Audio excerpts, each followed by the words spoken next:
welcome to another episode of Sum of Our Parts, the podcast where two friends talk about the movies that add up to make us who we are. I'm Lindsay, And I'm Jim. and this week we are continuing with spooky season, and Jim picked an actual scary movie. So, Jim, tell us what you had us watch. This comes from the 70s, as a lot of my movies do. And this was a little departure. This was a released as a TV movie, a two-part TV movie. And it's the adaptation of Stephen King's book Salem's Lot, and came out in 1979.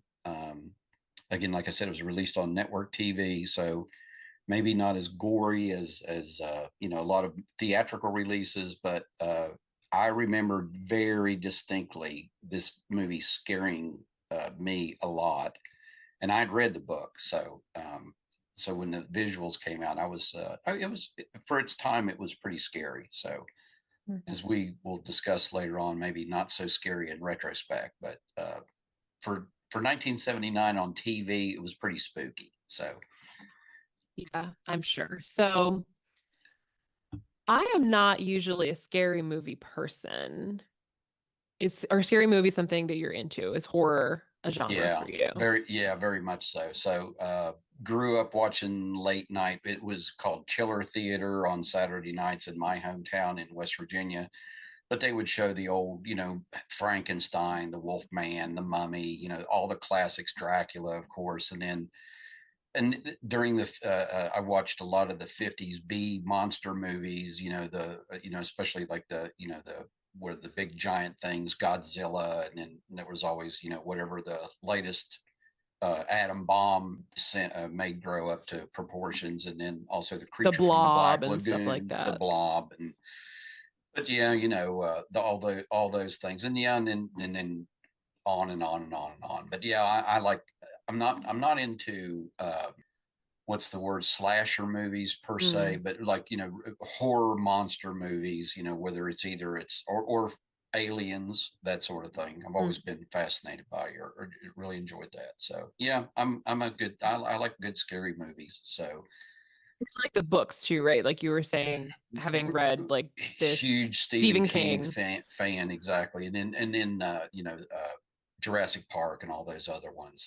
Michael Crichton. Michael Crichton, who Mm. not so much scary movies, but just really, sort of things where either science gets out of control or Hmm. something's created, and then yeah, so I enjoyed all those. He also created ER. Very good, yeah, yeah. So still, High stress. Michael Crichton is good at high stress. so Yeah. what about you? Said, but you're not a I scary am movie. not a scary movie person. I think I just have like an overactive imagination. So like I can't watch one of these movies and then like go to bed. Right? I'm Okay, just like thinking about it constantly. This one, like I said, didn't get me that bad, and we'll talk about it. I think it's because I'm watching a 1979 movie with 2024 eyes. So some of the scares are not, they come off a right. little more cheesy than scary, but I could have a nightmare from a trailer of a horror movie. Like Well, uh and especially these days, some of the movies that even yeah. they're a Yeah. little much, but Yeah. And what's funny for me, like slasher bothers me less than like haunting ghost mm, kind of things. hmm. Those like really get in my brain. A slasher, it's like I think because there's a part of my mind that's like if a person with a weapon is coming at me, I have a chance. But if a vengeful ghost is after me, I don't, it doesn't tend to work out. Well, Um, and of course and as not of course, but we'll discuss again too, since we're dealing with another, supernatural being, the vampires. We'll discuss what the rules are, or what yes. what we thought they were. Uh, Yeah. I will say, I think for me, like the creatures fall kind of midway because there is something you can do, but there also is the other part, and I think, well, this comes up in this movie, whenever there's creatures involved, no one believes you. Well, right? Like we see this in this movie, like yeah, one it's character figures it out before everybody else, and everybody else is like, "Yeah, you're crazy. There's no such thing as vampires." And then all of a sudden, they see dead people rising off of gurneys and stuff, and then biting people on the neck. Then they're like, "Oh, okay, maybe there is a vampire." But there's always a delay in people believing you, and I think that's one of the other scary parts of the supernatural things, that there's like someone is like alone in the knowledge of what's going on. And that's always a scary prospect to me, like knowing something and being correct and everybody being like, "Yeah, that's so silly. You're so silly. There's no such thing." But you're like, "Ah, they're well, coming for us." yeah, or yeah, being the voice of reason, or the Hmm. person, the one person who recognizes the threat, and everyone else around you is like either ignoring it, or they don't, or they choose not to believe it. So I would Yeah. say, yeah, There was I a could see where that would be, be like, you idiots, yeah. There was a particular episode. Have you ever heard of the show Are You Afraid of the Dark? Yes, I haven't seen it, but So I've heard of that it. was on like when I was a kid. A lot of people watched Oh, that. okay. That and like Goosebumps were like the big Oh, okay. scary And kids things when I kids. was a kid. Mm-hmm. Uh and there was a particular episode, and I was scared of clowns when I was a kid. I don't know why. Oh, okay. I was I going to just ask, did was. you have a I was bad scared of like experience or? everybody. No, I like my friend was scared of clowns because his dad let him watch it. So like that makes sense. I think for me, like anybody, I was also scared of like Chuck E. Cheese when he would like come out. So Okay. anyone in like any costumed person like coming at me Mm-hmm. was a no Was for me okay. as a child. It's like I don't know what this is and I do not like it. So I think that's where the clown thing came from. But there was an episode of Are You Afraid of the Dark? Something about the ghastly grinner. And it was basically like this girl had this comic book, and it would show people sort of like getting hypnotized by this like jester clown figure. And then she would see them in the comic book like covered in this green slime. And then it was like happening. Mm-hmm. All the people around her were getting sort of like enraptured, hypnotized, turns into like zombies by this scary clown thing, and no one believed her. And then eventually it was like everybody she knew it happened to. So I think that also like planted that seed in my brain of like, oh God, what if you're the So, only one? don't watch Invasion of the Body Snatchers. Okay. That would reinforce that feeling, I think, Okay. pretty close to home. So, Yeah. I also think that's why when I was 10, I went to a friend's church for a party, huh? and we were made to watch a video about the rapture. And in it, it was like it like took place in the 70s, and it had this scary like Carpenters vibe music. Okay. What if you wake up and no one's No there? one's And there there. was like one young woman who was like left behind in the rapture, and all the demons were trying to brand her with a 666 and like chasing Oh, her around. The oh, whole movie was like her running from people trying to brand her. oh, But that, God. like, what if you wake up and no one's there? Like, that was like the refrain. And so that sort of played into that fear as well. And then my mom was like, "You're never going to an event in that church again." And I was like, "Thank you. I would prefer not to." Pretty, yeah. I also Sounds then didn't want to go to sleep because I was like, "Well, what if I wake up and no one's there?" nobody's there. So, Yeah. So that was a church movie, but it felt like horror. hmm. Yeah. But yeah, I think scary movies, like I said, I can do a gore. I could watch a Saw. I can do like Scream. Okay. I've watched a handful of other ones that I don't love. I've watched a couple Paranormal Activities. I watched Hellraiser. I was going to say, did you watch any of the Hellraiser movies? I watched the first one. Okay. I don't Which remember is that much. probably the best one. Yeah. I just remember the one guy who with the teeth, Teeth. the chatter, like the chattering teeth. Mm-hmm. Most of these I have been tricked into or persuaded into by other people, mostly like people I'm dating. So uh, they're bad influences on me. But yeah, I've watched that. I watched one or two of the Paranormal Activities. I saw The Grudge on a date in high school. Wish I hadn't. That was terrifying. I watched Freddy Yeah. versus Jason with friends when I was a kid. I didn't like that either. Then yeah, that those are The invading your dreams. I'm a person with vivid dreams, so the idea of like my dreams being invaded felt very like a okay. personal attack. Sure. Well, that that makes sense because that's what it was in the movies, in those Yeah. movies. Yeah. So So I was like, oh, that's how he's got to his victims. So. right. So I was like, oh, I just can't go to sleep Hmm. then. Hmm. So yeah, I And dreams play a big part in this movie. yes, yeah. So yeah, I just have like I think a brain that like hangs on to things. So it's like if I see something that scares me, I'm just like every little, every little bump, every little shadow. I'm like, is that? Hmm. Oh, I just Oh, oh, oh, oh, what is that? the Uh, creaking, the groaning, the house settling, yeah, all of that. I'll be like, mm-hmm, mm-hmm. what did I just see over there? The squeaky Um, hinges, yeah, the shadows on the wall, or the yeah. rustling of paper. I Yeah. got to take some stuff down to my basement. I'm like, yeah, maybe I'll do that during the day. But yeah, no, I'm easily scared. And I think that there are people that find that thrilling, and I don't. I find it stressful. I kind of like the idea of being scared. I don't like the idea of, like I said, for me, it's the opposite. I don't like the slasher movies because it's like violence for violence sake. And for with these movies, with the other movies, it feels like at least there's a, well, I know it's all, made up and stuff, but there's a point to it, or there's a driving force behind it, other than just some lunatic with a chainsaw, or. Yeah. And I think that varies too, because I think in like the Saw movies, there's like a person with like a specific mission But of exactly, revenge. And like Scream, they're there's like something going on there. But I think like I've never watched like I don't want to watch like Texas Chainsaw Massacre. no, Like I don't want to watch that. or the hills have eyes, Yeah. those kind of movies. It's somewhere, now, like other ones like um what was the one with George Clooney and Quentin Tarantino, From Dusk Till Dawn. From Dusk Till Dawn, but that was vampires, but I Yes. liked that one, but although that was gory, but Yeah. but there was a story behind it. It was like Yeah. a sort of a plot about the vampires and everything else. But Yeah. just violence and blood for just to see it.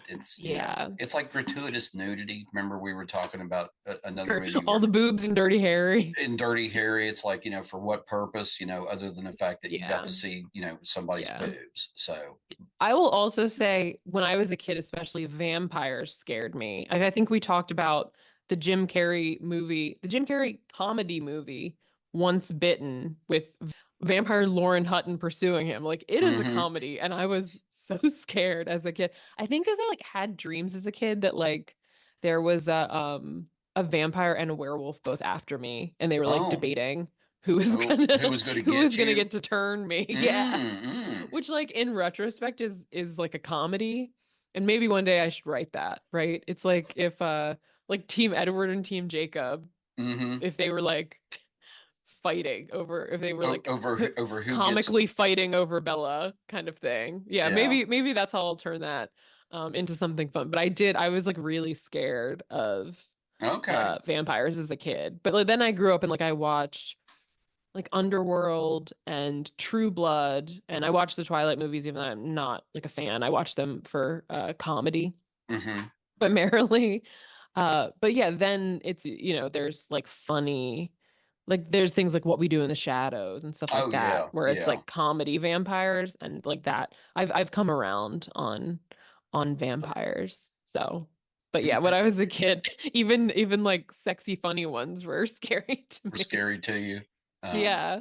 The ones who were just trying to pursue Jim Carrey.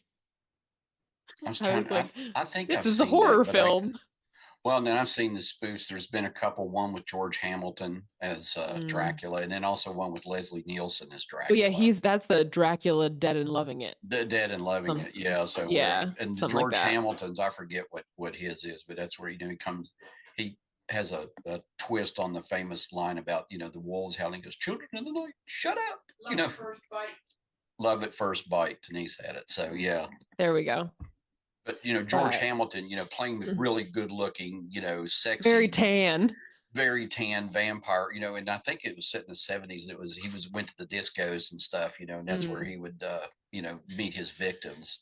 nice, nice. That's like True Blood too. Like they were always like at clubs and like Hmm. but in True Blood, like everybody knew about vampires. And believed in him. Yes, like people would like there were people called like who wanted to like hook up with vampires called fang bangers on True Blood. I'd seen a But few episodes of it, and it was very good. It was well it done. was, I mean, it was good, and then there is a point when it sort of jumped the shark, as they Oh, say. okay, gotcha. Nuke the fridge. There's we get into there's fairies, there's were panthers, then there's like fairies who can shoot light out of their hand. It's like it gets a little much. Sounds like Like it. the first few seasons were like really entertaining Okay. and fun, and I think we'll get into as we go through the movie what the rules are for vampires and what the powers that vampires have are, because there's some things that like I recognize and some things that feel maybe inconsistent with other vampire depictions. So just like in Hocus Pocus, as we broke down what are the witch rules, we'll get Hmm. into what are the vampire rules. Well, that and their familiars. Yes. The character, the human character who accompanies the Yes. vampire. Going all the way back to the Dracula Renfro. Mm-hmm. Mm-hmm. So, There's a movie about uh have you seen this? It came out like last year, so I haven't seen it, but it's Nicolas Cage is Dracula and Nicholas Holt is Renfrew and he's in like support groups because he's like have an abusive boss. I haven't Uh, seen it. I had heard about it because it's told from his perspective, right? yes. Instead of Yeah. instead of from the vampire's point of view, it's from his. I have not seen it. I'd heard that it wasn't a bad movie, but no, it's not one I've caught. So, Yeah. So definitely there's lots of like vampire aspects that come up in this movie and we can kind of talk about how they compare and contrast to the other portrayals that we're hmm. used to, I guess. I guess we'll just get into it then. Sure. If you want to open the scene, Yes. So the movie opens in Guatemala. There's an older man. We don't know their characters' names yet, but it's the actor is David Soul, who I think is most recognized outside of this from he played Hutch on Starsky and Hutch, hmm, the TV show, and then you said he was also in the TV series of Seven Brides for Seven Brothers. for Seven Brothers, and then after Starsky and Hutch, and after this, it was I think it was on for one season. He played Rick Blaine in a TV series of Casablanca. Okay. Yeah, but it was I think it only lasted one season. So, but And then the other actor is a younger guy, Lance Kerwin. Lance Kerwin. So he was, I guess, he did a lot of, he was a child actor. So Yeah, he did a lot yeah. of Hmm. things when he was a kid. They're filling little bottles up with what appears to be holy water, and then it glows blue. And they say, they found us again. Cut And back to two very years good. earlier in Salem's Lot, Maine. And we know this is a Stephen King joint, so it's gonna be in Maine. Right. It's got to be in New England somewhere. So, We see the same guy, David Soul. We learn his name is Ben Mears. He rolls up in his Jeep and he's looking at this creepy old Victorian house that's like up on a hill. We see a an older guy in like a suit and little hat come out of the big scary house, get in his car and kind of drive away. And David Soul, Ben Mears, you can tell he's like going through it because hmm, he's just looking at the house, but he is sweating profusely. I mean, like a and it gets lot. yeah. And they're So, in Maine. It's not hot. well, and he's wearing a sport coat. So, and the It other guy was wearing a suggests suit jacket, which maybe fall. I don't right. It know. suggests does not suggest hot weather. So he's obviously like there is something going on with him in this house because my man is drenched. Hmm. Hmm. So then he is driving around town. There's very ominous music like the whole Well, time. the music's good, don't you think? It's like ooky spooky. It's Uh huh. like there's some creepy stuff happening. Like that's the Yeah. vibe you're getting, hardcore. So we could learn that his name is Ben Mears. He goes to like the local real estate office. He needs a place to rent. The realtor, Mr. Crockett, is played by Fred Willard, who has been in a bajillion things. He's been in a lot of those Christopher Guest movies Oh also, like yeah. A Mighty Wind and stuff. I think of him most recently. He played Phil Dunphy's dad on Modern Family. Oh right, right, right. And he's been in like a ton of other things I've seen, but that's what comes to mind first. Yeah. Those couple of things. But Fred Willard is probably Fred Willard, you've probably seen in something because he's also Oh one of no. those people that's been in a million zillion things. Well, he was on TV in the '80s, and I can't remember what the name of the series was, but he was like a spoof of a late night talk show and stuff. And then he was, he's been around for such a long time. But like you said, all the Christopher Guest movies, and he is funny. He's very funny. But in this one, he plays straight. Yeah, yeah. And he's in like this is Spinal Tap. He's an Anchorman. He's like the producer on Anchorman. He was in the first Austin Powers. So lots of things. And he was on Everybody Loves Raymond also. Oh, okay. And he just passed away a few years ago. He died in 2020. Oh, okay. Um, but yeah, so he plays Mr. Crockett. He's the local realtor, and he has an assistant named Bonnie.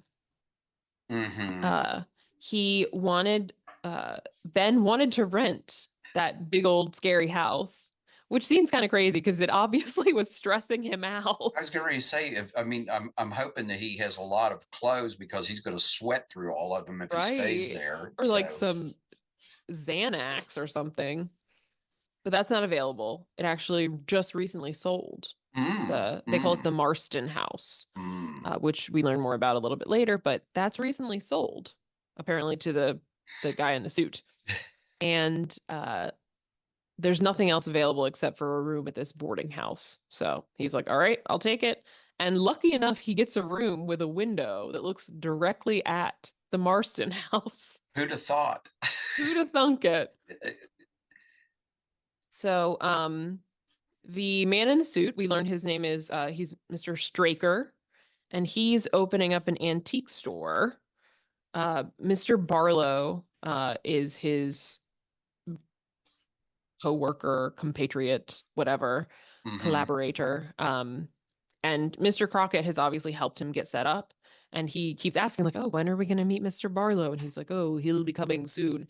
Straker is played by James Mason, who I will say I know mostly from Bill Hader doing an impression of him on Saturday Night Live, because he had a very distinctive voice. And Mm-hmm. you hear that in this movie. It's like Mr. Barlow will be coming soon. Like it's a very that was more Vincent Price than James Mason. Sorry, but um, Not bad. listen to watch the sketches. You'll get it. Mm-hmm. But he's been a villain in a lot of other movies. I know you were talking about Jim, like North by Northwest and all sorts of other things. So he definitely gives good British villain. Yeah. He also was in Lolita, played the Mm, main character in Lolita, and again Humbert. played a creepy old guy. Well, creepy guy, not too awfully old, but infatuated with a very young girl. So, but yeah, he's been in a lot of movies. Yeah, from the '40s and '50s and so on. He was in uh, Prisoner of Zenda. I think it was Prisoner of Zenda, and from the '40s as well. So, Mm. Yeah, it looks like he was in a lot of things. Heaven Can Wait, The Verdict, Julius Caesar, oh, he 20,000 was. Leagues Under the Sea. Oh yeah, played Captain Nemo. Mm. I forgot about that, but yeah, and he was good in the verdict. He was a evil lawyer. Mm. Oh, wait a And he minute, was in is that the redundant? yeah, he was in the Judy Garland A Star Is Born. Yes, played her hubby. He played Bradley Cooper. Mm-hmm. That's it. Yeah, before Bradley Cooper was Bradley Cooper. Yes, yes. Um, so yeah, he's again a little menacing. Uh, we go back to Ben Mears. He's sort of checking in to his boarding house, kind of getting acclimated. He's a writer, we learn, which I guess I feel like Stephen King does a lot of writer characters, so they're Mm-hmm. sort of stand-ins for himself. Um, he says he's not a stranger. He's because I think the boarding house lady is like, oh, a lot of strangers don't like come to Salem's Lot, and he's like, well, I'm not a stranger, so he's from there. He's wandering around, and he comes upon a woman by the lake who is reading, not really reading his book. She has his book with her. Right. Um, Yeah. We know that because his picture's on the back of the jacket, like, like they are. So, or they used to yes. be. Yeah. So her name is Susan. They have a little flirtation. Susan is played by Bonnie Bedelia, who for me is most recognizable as Bruce Willis's wife in Die Hard. Same. Yep. So that's if you look at her and you're like, I've known her, I've seen her before, you've probably watched Die Hard. Um, so yeah, anyways, they're getting a little flirty and they start dating eventually. But you can see that Ben is really into this house, this Marston house, because he's parked again by the side of the road at night now, Mm-hmm. spying on the house, and then up behind him, Mr. Straker just pops up. And he's like, "Good evening." Like that with his part was with his big startled. cane. It was like, at first Yeah. I thought he was, when I first saw it, I thought, oh, he's going to beat him up, or or threaten him with it, and it's like, yeah, he just, good evening, and Yeah. just walks up to the house. So, Yeah. And Ben again is like so spooked, sweating, white as a sheet. He's like, and just like gets in the car and which is saying gets, something because David Soul's pale anyway. So, yeah. for those of you who don't know, he was pale blonde, sort of looked like a California guy. He got in the car toot sweet and got away because that was scary.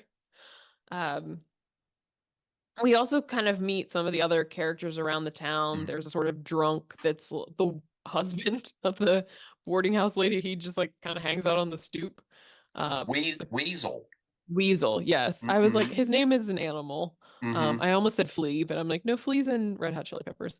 Uh, Weasel is out there, and you can tell the constable is already a little suspicious of Ben because he's like, why are you back in town? Kind of asking about the Marston house and like sniffing around and stuff.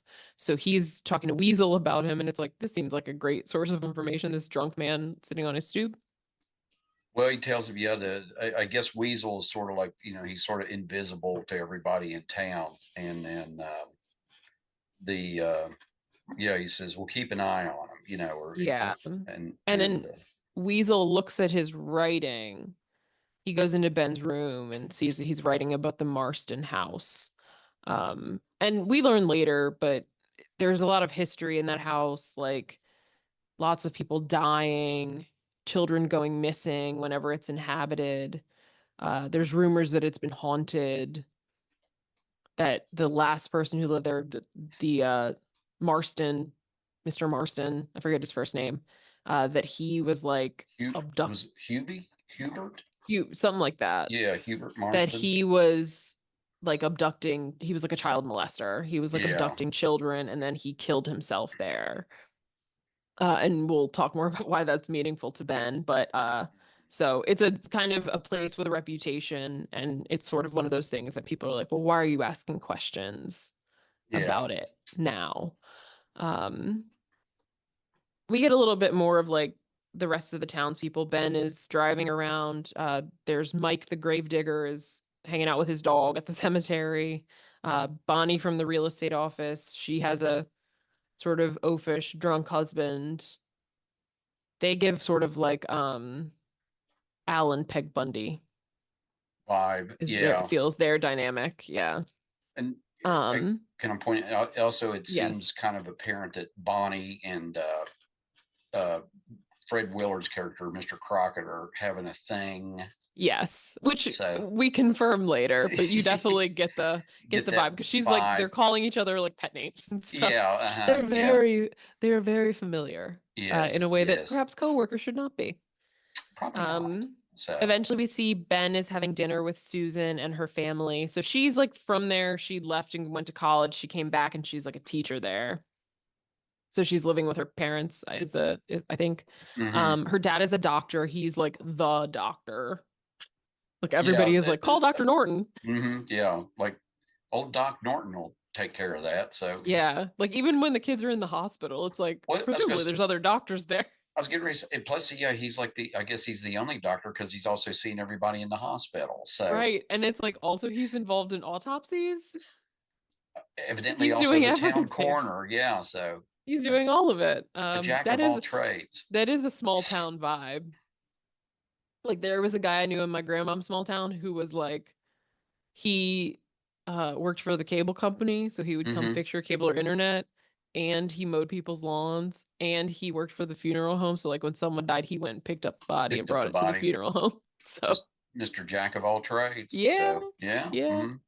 I Shout can out to mow your Earl. lawn, fix your cable, and I can come get your dead relative. So Exactly. But yeah, so he Ben tells Susan he's writing about the Marston house. Whatever, they have romantic moments. Her dad seems to like him. Her mom doesn't seem to really like anybody. Um, the mom seems a little standoffish. We also barely see her after this, so she's kind yeah. of irrelevant, I guess. Hmm. Um, so the next sort of big thing is Mr. Straker is talking to Mr. Crockett. He has a particular like job that he needs arranged. He has a very large sideboard being delivered to the house. Hmm. He needs uh 4 men because it's big, it's heavy. And then they also need to get padlocks to place on different doors of the house once they put the sideboard in the cellar from the outside door. Mr. Crockett's like, cool, cool, cool. And once again, it's like, Mr. Barlow's coming soon. Sooner than you might think. Yes. Yes. And Mr. Straker looks a little stressed because this is we learn later, not a sideboard being delivered, but in fact, Mr. Barlow himself. Well, Uh, and he says, "Oh, I won't be here," because that's what Crockett says. Won't you be there to take delivery? Oh, no, no, no. yeah. I have to go to Boston. You know. Yeah. So That I yeah, was a little confused about. you and me both. It's like, hey, if the head honcho is coming into town, I think I'd want to be there. Or I think Right. he'd And if want me you're to be his there. familiar, he's not gonna like eat you. Right? Yeah. It's not like you're not gonna be like the first thing he picks on. Yeah. Or But I guess he was maybe these guys mess up and he like yeah, starts attacking. I don't want to be I don't know. there. Well, I don't we later see what happens, the aftermath of the packing crate. yeah. Yeah. So it yeah. Doesn't go well. So but yeah, this I also wrote a note here of James Mason's voice, like him describing all these instructions. He I, does have like a really interesting voice. yeah. You need 4 padlocks on the cellar door. I wish I could. I need more practice of it to have a James James Mason. Mason. Okay. Yeah. I don't have his impression yet, but I'll get there. I'm Uh, sure.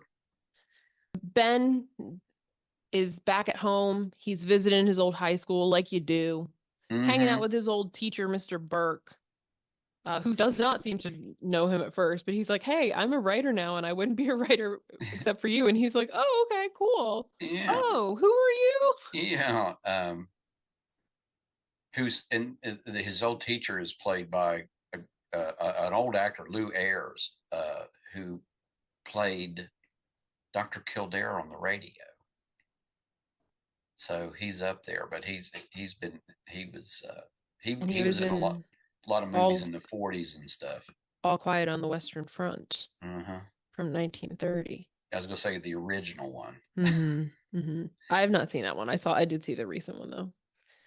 A lot of like older, like classic actors, it seems like in Mm-hmm. this. Well, Elijah Cook played Weasel, who has been Mm. in tons of movies and was a great character actor.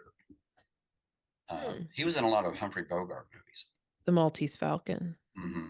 The Big So Sleep, Rosemary's Baby. So, well, yeah. So, also then like Ben gets punched in the face by this plumber because he's like, Susan loves me. And Susan is like, bro, like back up. It's over. yeah, it's like, dude, and then So, anyways, Mr. Crockett is not going to be directly involved in this transportation job because he is busy having an affair with Bonnie, which is a little bit bold because it seems like he hires her husband to be involved in this job Well, yeah, so that and just to get him out of the house. out of the house. So it's like it's the plumber guy who punched Ben. It's Mike the gravedigger. It's Bonnie's husband, and I don't know who I don't even know if he got the fourth There person. was no, and then yeah, and then he, yeah, And then right. Bonnie's So, husband decides mm-hmm. I'm stake. He suspects the affair, so he's gonna stake out and catch them in the act. Yep. Um, Well, so it ends up being just Mike the gravedigger and the plumber. Mike the gravedigger ties his dog up to the fence in the graveyard. we're Uh, faithful. and we see later that he did not make it. No, violently did not make it. There's like Yeah. blood, coming out of its mouth. Also, the dead dog looked very fake. I'm just saying, it looked like it was made of Oh paper yeah, mache. yeah, yeah. Oh, I'm sure. Yeah. So or rubber. So yeah, Yeah. one of the two. So they go pick up the item, the sideboard. I'm doing air quotes, the Mm-hmm. sideboard. Mm-hmm. It's in a huge crate and it's very cold, mysteriously, very cold. And they're like, why the hell is this so heavy? Well, and was it me? Why would you try to push it? Why wouldn't you put it on a dolly or something and try to, move it? You know what I mean? Right. They didn't seem It's very prepared. no, no, Uh, not at all. the plumber wants to open it at like every turn. He's like, we should open it. And Mike's like, bro, our job is just to deliver it. Let's just Right. deliver it, leave it alone. Why would you want to open it? That's Right. Um, Meanwhile, other things are happening. Ben and Mr. Burke, the teacher, are having dinner.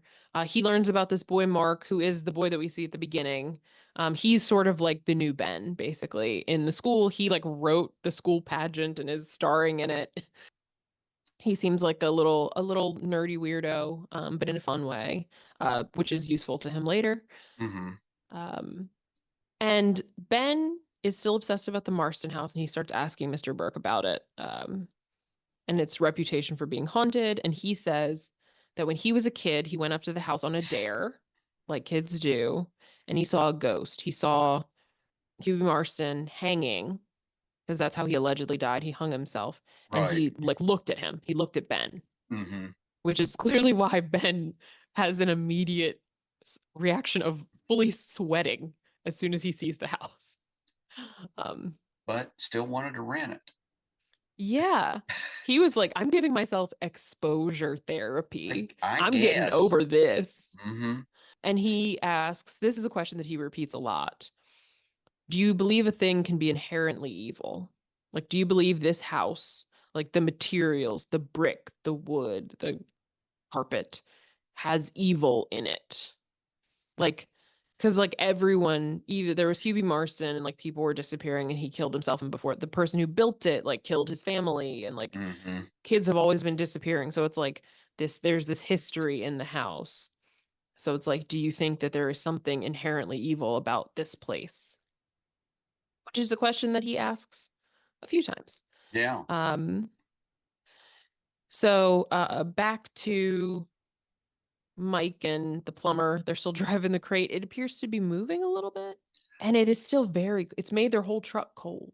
Yeah. And it's like, yeah, it's like sliding up towards the cab, which again, 40 some years ago, that was creepy. I'm just saying, Yeah. when they're driving along and it's like, especially Yeah. when you got to remember the biggest screen that we had back then was probably a 19-inch TV. So you had to get really close to the Really TV. close. Yeah, Yeah. you had to get really close. So just saying. So they um they finally get the crate to the house. The plumber still really wants to open it, and it's like Mike is like, no, we're not opening it. He's like, let's get out of here. They're supposed to put these padlocks on stuff, Oh, and and they're like, let's just toss them down there with the keys and skedaddle. Well, they get spooked, yeah, and it's like they just Yeah. bolt, and then yeah, the They're Ned the like, oh, we're plumber, supposed to leave these. So they oh just throw oh, them. throw the padlocks and the chains in the basement, and then slam Yeah. the doors shut. So Yeah. So, meanwhile, there are some kids, these two little boys, Danny and Ralphie. They were actually hanging out with Mark at his house, mm-hmm. and they decided to cut through the woods to get home, which was not a great choice. Nope. On Um, retrospect, yeah, they're walking, and suddenly it's like windy, very, very windy. yeah, and uh, leaves blowing all around and everything, and then the Yeah. trees, and And then they separate? yeah, they get separated, They get separated, and then the little kid, Ralphie, mm, suddenly like a dark figure like pops up and in then front of him. Yep. So Danny makes it home, the older brother, and he's looking like he has been through it. He's yeah, looking rough, mm-hmm. And but seems sort of Ralphie, dazed, and yeah, he looks very like dirty and windswept also. mm-hmm. And Ralphie is not with him. And then, things start to happen. Mike the Gravedigger goes back and can't find his dog, and then eventually realizes that he's dead. Yeah, finds them there behind one of the, it's in the bushes or something, isn't it? Yeah. Yeah. Mr. Straker goes back to the house and is not thrilled to find the locks sitting on the ground rather than attached to something.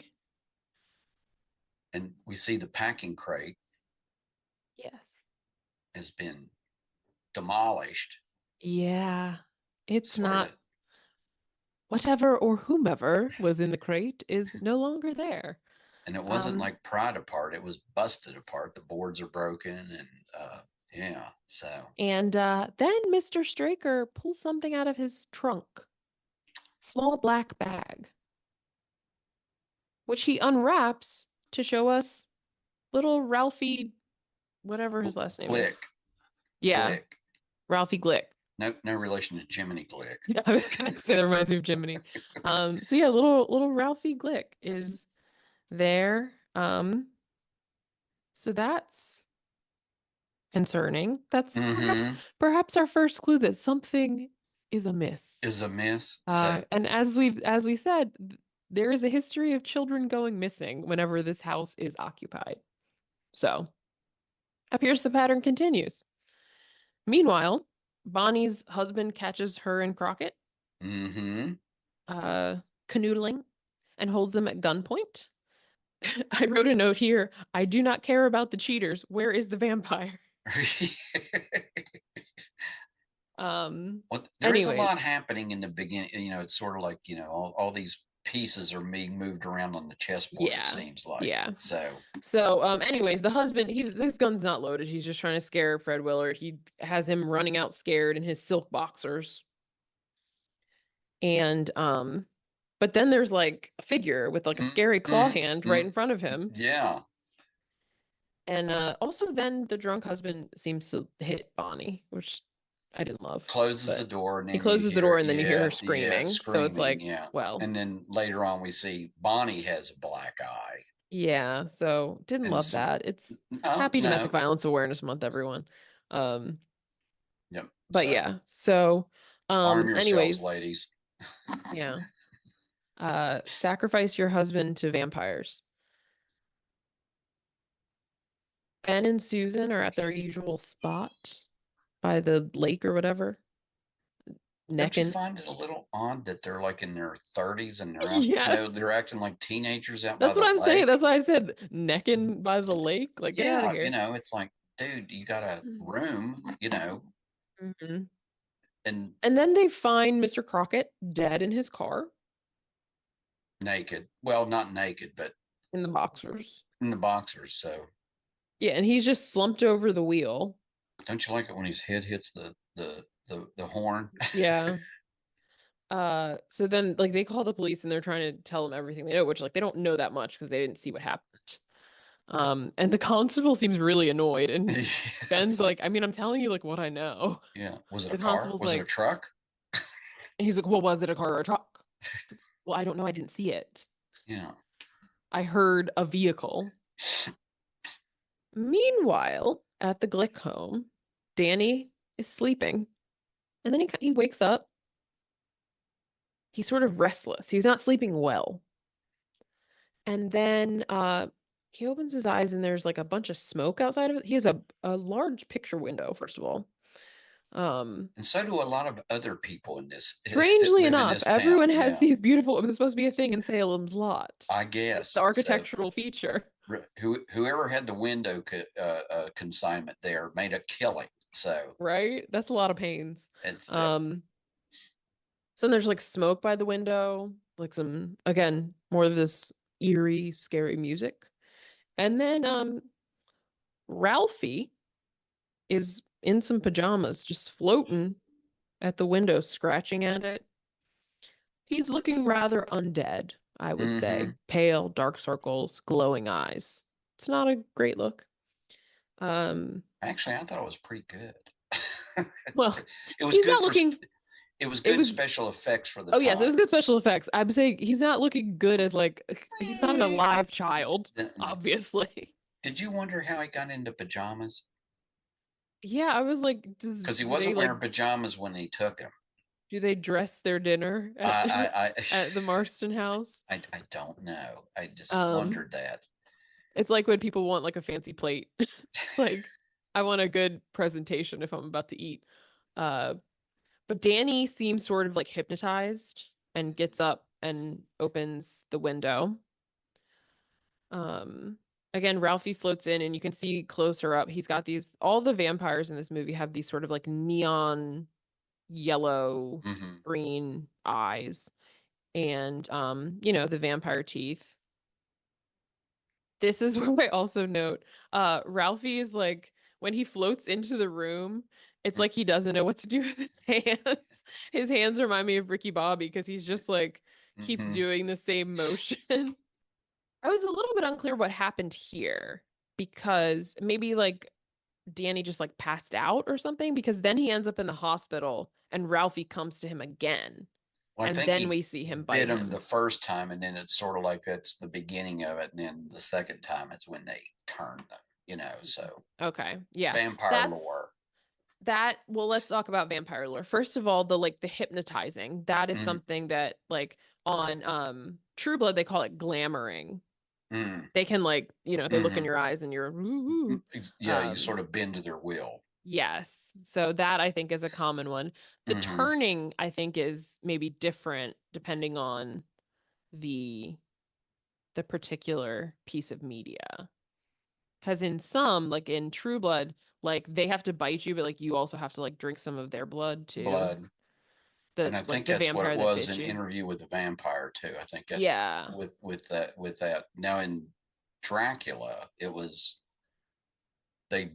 you bit them once, I think, to start the process, and then you could either turn them or you could kill them with Yeah. the next bite. Right. Like you can drain them Right, you can drain them, or or you can, yeah, you can turn them into. But I don't remember them having to drink the blood, but I do yeah. from, and that was also in Bram Stoker's Dracula with Gary Oldman about drinking the blood. I'm trying to think of how it was in Twilight. I think you have to drink some of the blood in Twilight too, I because thought they had Red Bull. I thought it was. there was I've only seen the last one time when Bella gets turned. Oh. Um, but yeah, she was going through it.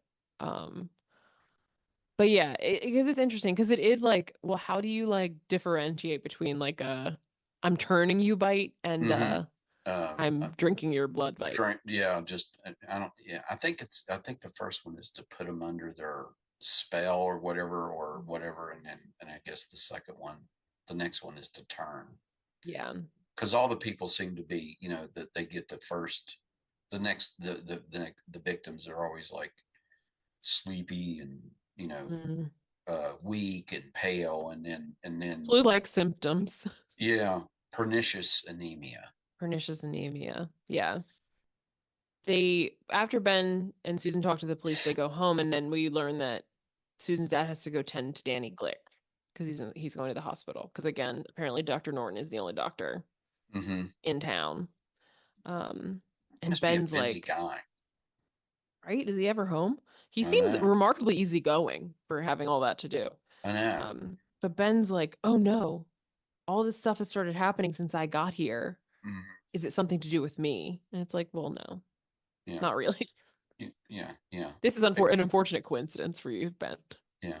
But it's how writers are. It's all about them. Yeah. Me? Was it me? No, Ben. Yeah. You There's a didn't cause all vampire up the this. street. Right. Yeah. Just so happened you showed up at the same time. So.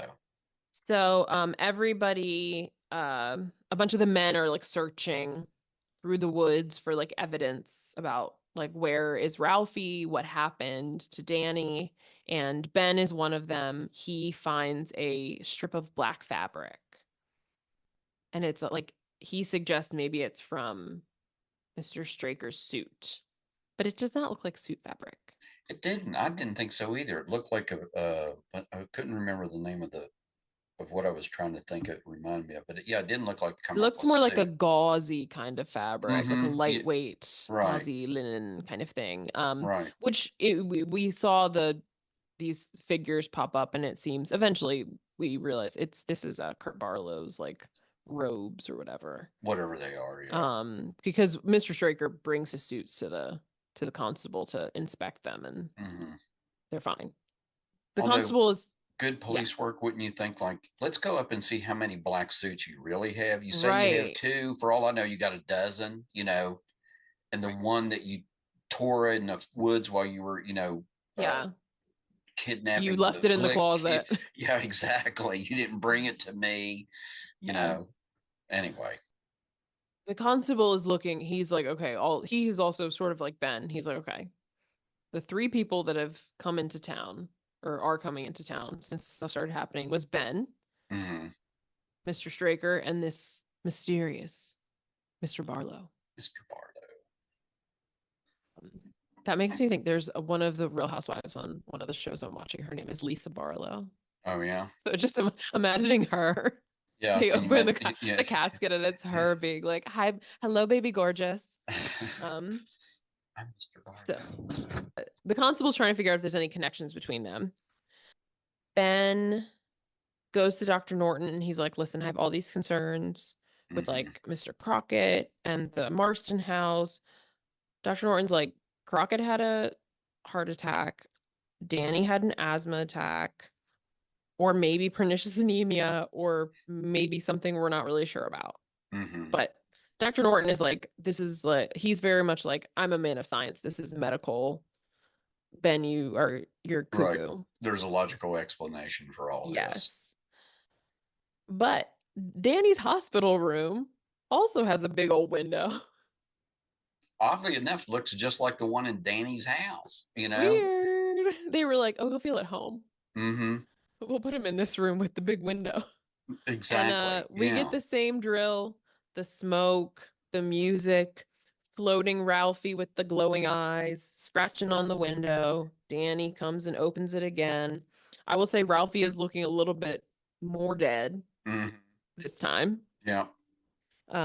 He Seems a opens little it. bit more decomposed or a little bit more, sallow looking. Yes. Yeah.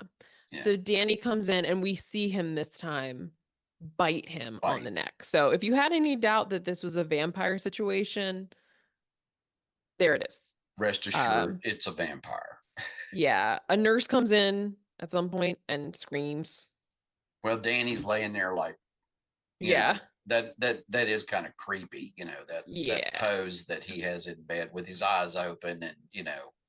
Yes. So he's like dead, dying, whatever, or at least that's Yeah. what they think. Mm-hmm. So Susan has to go out of town to go to Boston for a job interview, but she's like, Ben, do you want to come? And he's like, no, I have to go to Danny's funeral. And she's like, well, why? You don't even know these people. And he's like, something's going on. I have to stay here. Yeah. Yeah. Um, Yeah. it's yeah, and at the funeral, it's like the mom like passes out And then it gets again all kind of dark and ominous looking.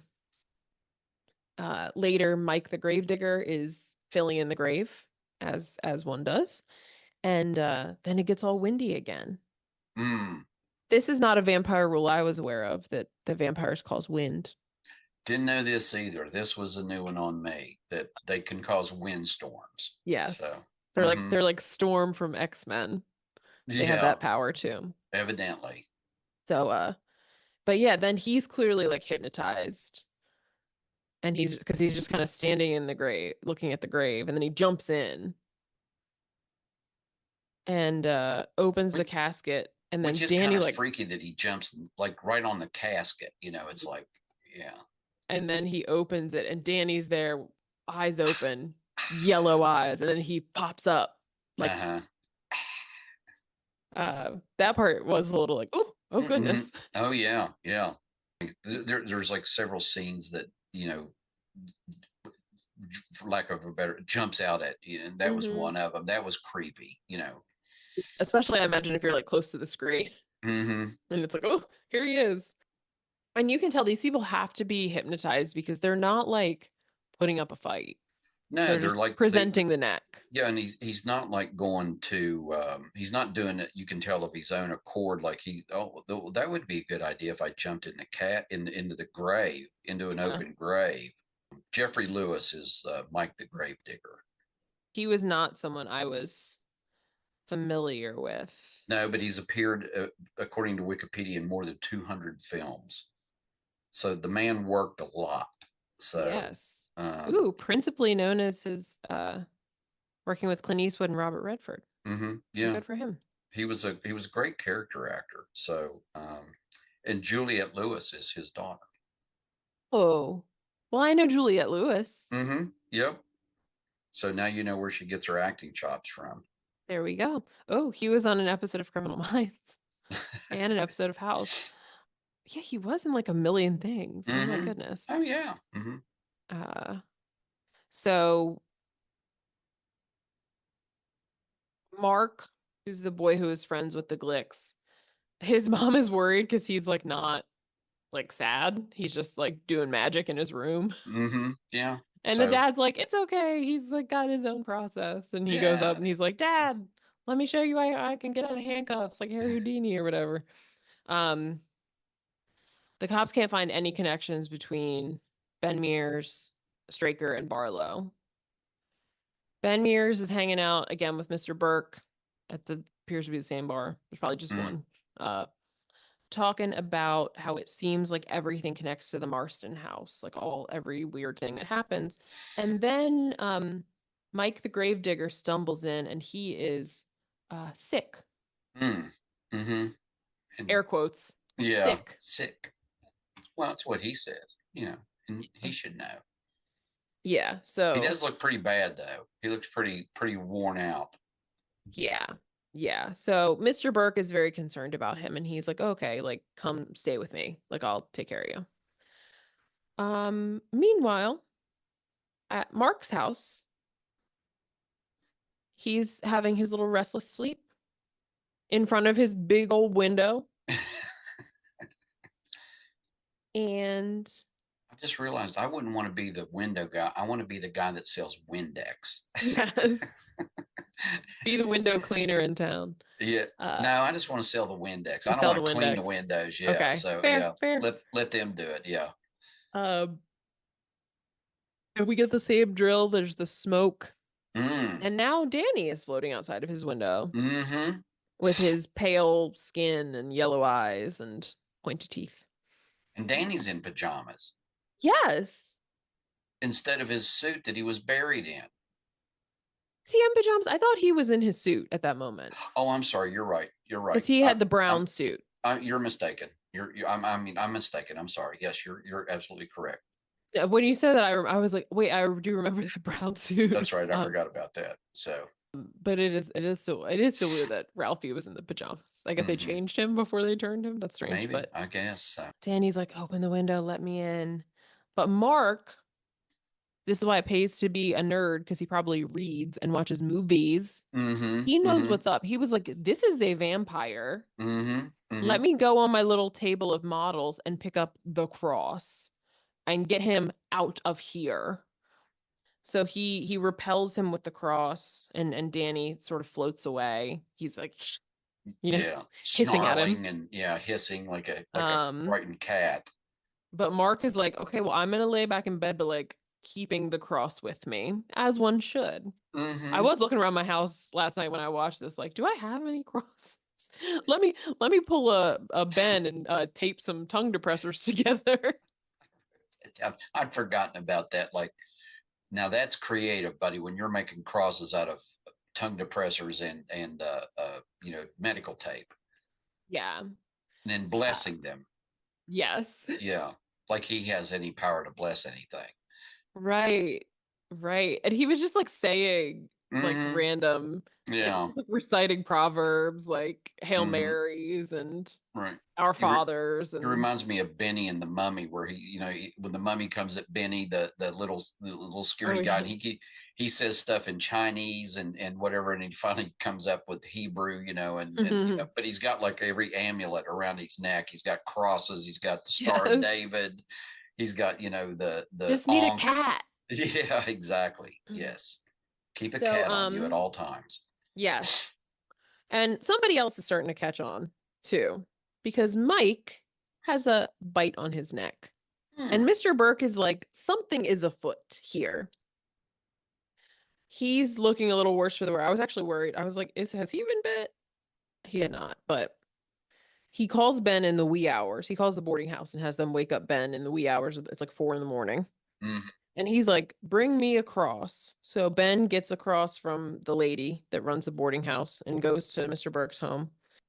Mike is sleeping, but the window, which had been closed and locked, has been opened,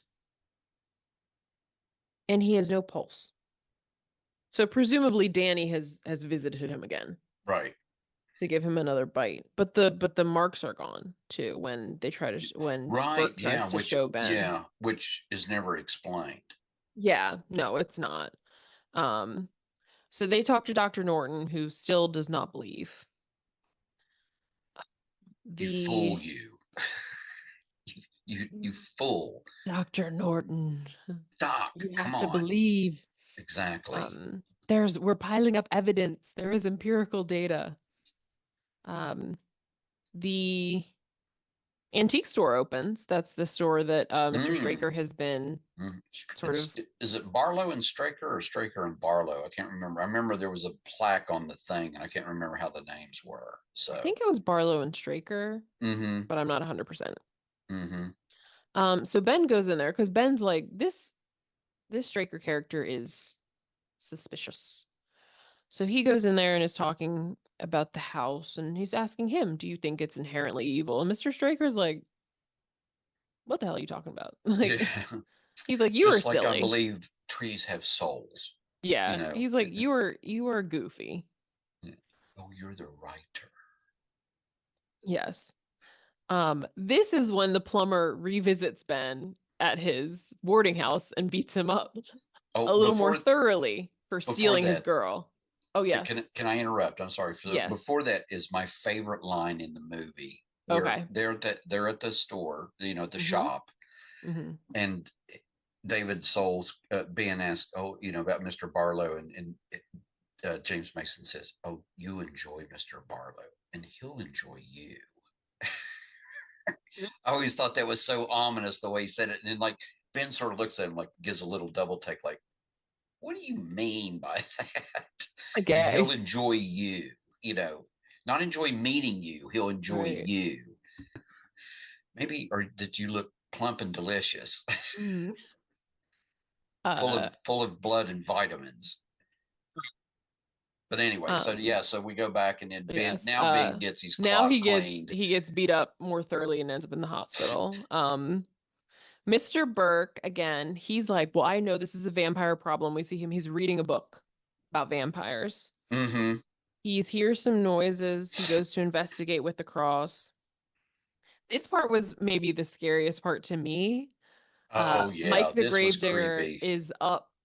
out of bed. He's in the rocking chair in the room, just rocking back and forth. He's not like looking up, but then he does, and he has the glowing eyes. And he's kind of like hissing at him, like, look at me, teacher. And it's like, oh, He was really creepy, I thought. I mean, yeah. of all the vampires, he was The like, way that voice, I was like, oh oh yeah. no, I don't like And this. his And face, you know, like, yeah, the rocking chair, there's something like inherently creepy about that. It's just the like, well, because at first he wasn't even looking at him. He was just like had his yeah, head down, you know, and he was just, you know, and then yeah, he was like, "Look at me." Oh, it was that yeah. was yeah, that voice That was that was that was scary. creepy. And Mr. Burke is like, no, and he puts the cross up, and he backs off, and he's oh, then he says he revokes his invitation Mm-hmm. for Mike.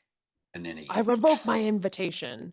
And then he like falls out the window, yeah, but he crashes up. disappears. He Yeah, like crashes through the window, and then Mr. Burke looks out the window and he is not there. gone. He Like, gone. yeah, no footy prints or anything. No. And then Mr. Burke has a heart attack. I know. It's like, oh man, you know, because like I said, this was like, you know, when I first saw this, I remember it's like, oh man, you know, he put the guy out of his house, and now he's going to die of a heart attack. You know, Yeah, I know. He just escaped the vampire I thing. know. Now he's gonna die in a different way. But At that's least, another vampire lore piece is the invitation. right. Vampires are not supposed to be able to enter someone's home without an invitation, and they have to leave when it is revoked. That I think happened a lot on True Blood. Like Suki would be mad at Bill, who was like he was a vampire, her love interest, and she'd be like, I Mm. revoke your invitation. And then he would just go flying out the door. Ooh, okay. Yeah, I was in most of the books I've read and stuff. Yeah, it's always yeah. The vampires cannot come in unless they're invited. Yes. If the doors are locked. Now, if the door's not locked or if the window's not locked, evidently they can come in. I don't Yeah. know if that's a fact, but Yeah.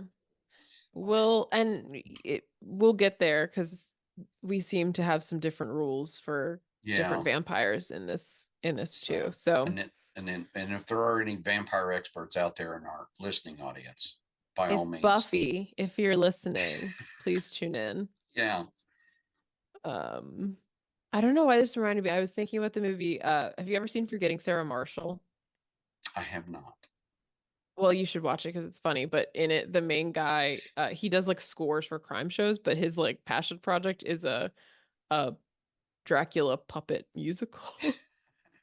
And I always just think of this.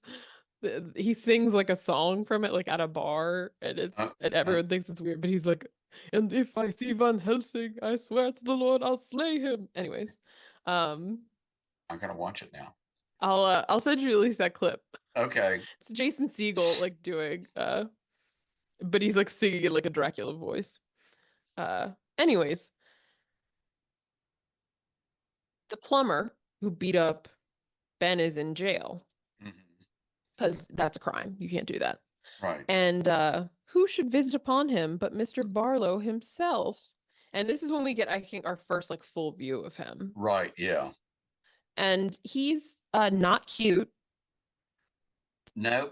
He's like blue gray, bald, robes, yellow eyes, and he has his pointy teeth are the two front ones, the Right. The incisors. incisors, and they're like, Usually people have the canines, although on True Blood they had the second incisor, so not the oh, two okay. front. They had the two like next to it. And they would I always on True Blood they would like they could hide their fangs and then Uh like huh. pull them out and it would sound like Oh, and really? sometimes it kind of manifested as like a like a bone like they would get excited and their teeth would be like and pop Mm. out. But True Blood was a lot of there's a lot of sex on True Blood, so oh, that was okay. in keeping with the tone. Gotcha. But yeah, Barlow has the two front teeth that are pointy, so Yeah, it looks like extra weird. it He looks does. like a real like creature. Yeah. Um He's got and like pointy ears. He's got pointy ears, doesn't yeah, it? Yeah. yes. So Yeah, so when I don't you know if that's what happens. Maybe like that's what everyone will eventually look like as a vampire. maybe as they get really, really Because he old. seems like he's like a very ancient vampire, whereas all these other ones are new, and they do look a little more like blue-gray, like as we see Hmm. them. So I wonder if that's like this is the end point Right, yeah. of how they'll all look Oh, if this you're a is vampire this is long yeah. enough. It's like before and after, or whatever. Yeah. It's like, that. Oh, if you want to know what you end up looking like, here it is. Here's So, oh, thanks. I'll Stake me, pass. please. Yeah, Get me with the stake. I don't want to look like that. exactly. Yeah. So, yeah. Can Um, I forego my membership now? yeah. People are dropping like flies now. The Glick's mom, she passes out and dies. hmm It's And just like left and right, everybody's got pernicious anemia all of a sudden. It seems like a rash or a like an epidemic. epidemic, yes, of pernicious anemia, which I didn't know could happen, but Right. That's not like contagious. not as far as I knew. But hey, stranger things have happened. Yeah, so yeah, we start to see that. Yeah, the town's a little quiet. Yeah. Yeah, when we see Mr. Barlow's face, the other thing too, when we talked about this a bit, vampire lore, he unlocks the cell door with a Hmm. wave of his hand. So it's like click. So as far as I know, Ned didn't say, "Hey, I hope a vampire comes by and gets me out of jail." Hey, You know, yeah. But is it, I mean, I guess the jail's like a public place. Like I don't how do the know. rules And of now the invitations now work the in locked public door didn't establishments? apply because he unlocks the Yeah. door, which I didn't think of until just now because I was remembering when, because we see his creepy, clawy hand. So, Oh yeah, he has those like long fingers with like the oh yeah, nails. It's like yeah. not, it's Well, I you don't said like he it. looks like the original Nosferatu Yeah, vampire. So he definitely looks more like Nosferatu than like how we see like the way that like people dress Dracula. as Dracula, like the way people dress as vampires for Halloween with like the slick black hair and the Mhm. pointy teeth and like the red and black cape, right? It's a little bit like like I don't know. He doesn't look like the Count on Sesame Street. Right, exactly. Yeah. Um, And that's like I feel like the stereotypical vampire, right? It's Count Dracula from mhm. Transylvania. That's why it's like Transylvania. I want to suck your blood, you know. I want to bite your neck. So Ben is like, this is there is evil afoot. Very much so. Susan, you need to go back to Boston. Mr. Burke doesn't hasn't died yet. He's in the hospital. But I guess he eventually dies because we don't ever hear from him again. I know we never see Um, what happens to him. All we see is he's on oxygen and he's in the ICU. By the way, in the hospital, when I first went to work at a VA hospital in 1979, they they had still have beds like those. they had the metal green beds like that Mm, in do the they in the still have like the glass? yes, had the glass bottles with the IV things, had Yeah. syringes, glass syringes with reusable needles because they would sterilize them. Yes. Mm. So all Well, of that, yep, all of that. So yep, that brought back. um, I remembered seeing the hospital bed, and I remember those beds because they yeah. used to have to paint them. Mm.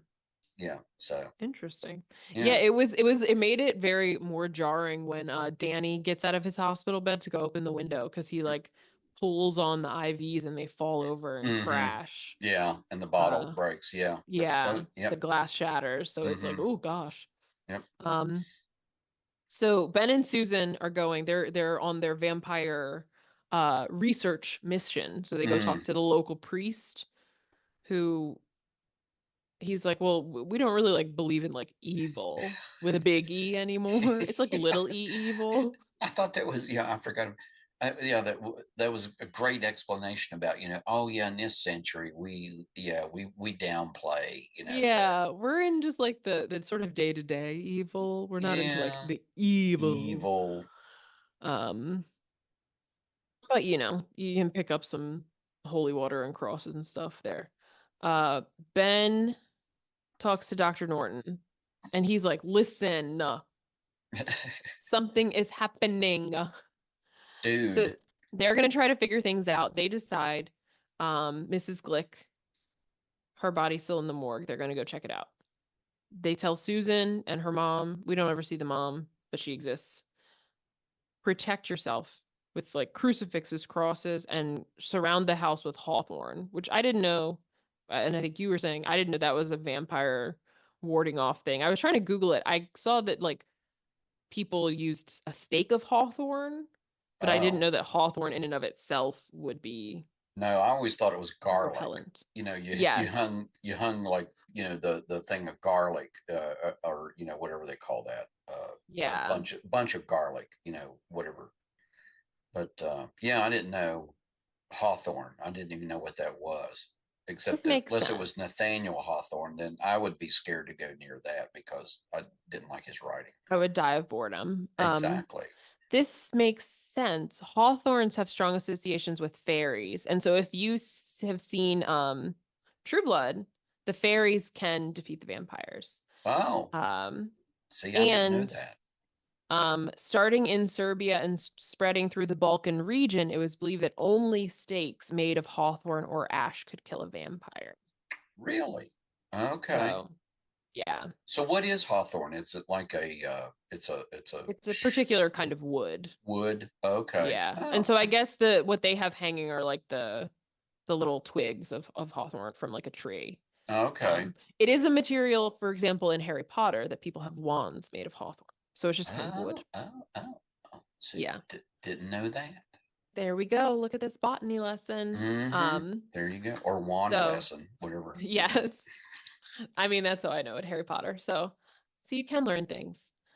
Meanwhile, the priest goes to talk to Mark and his family about Danny appearing at his window.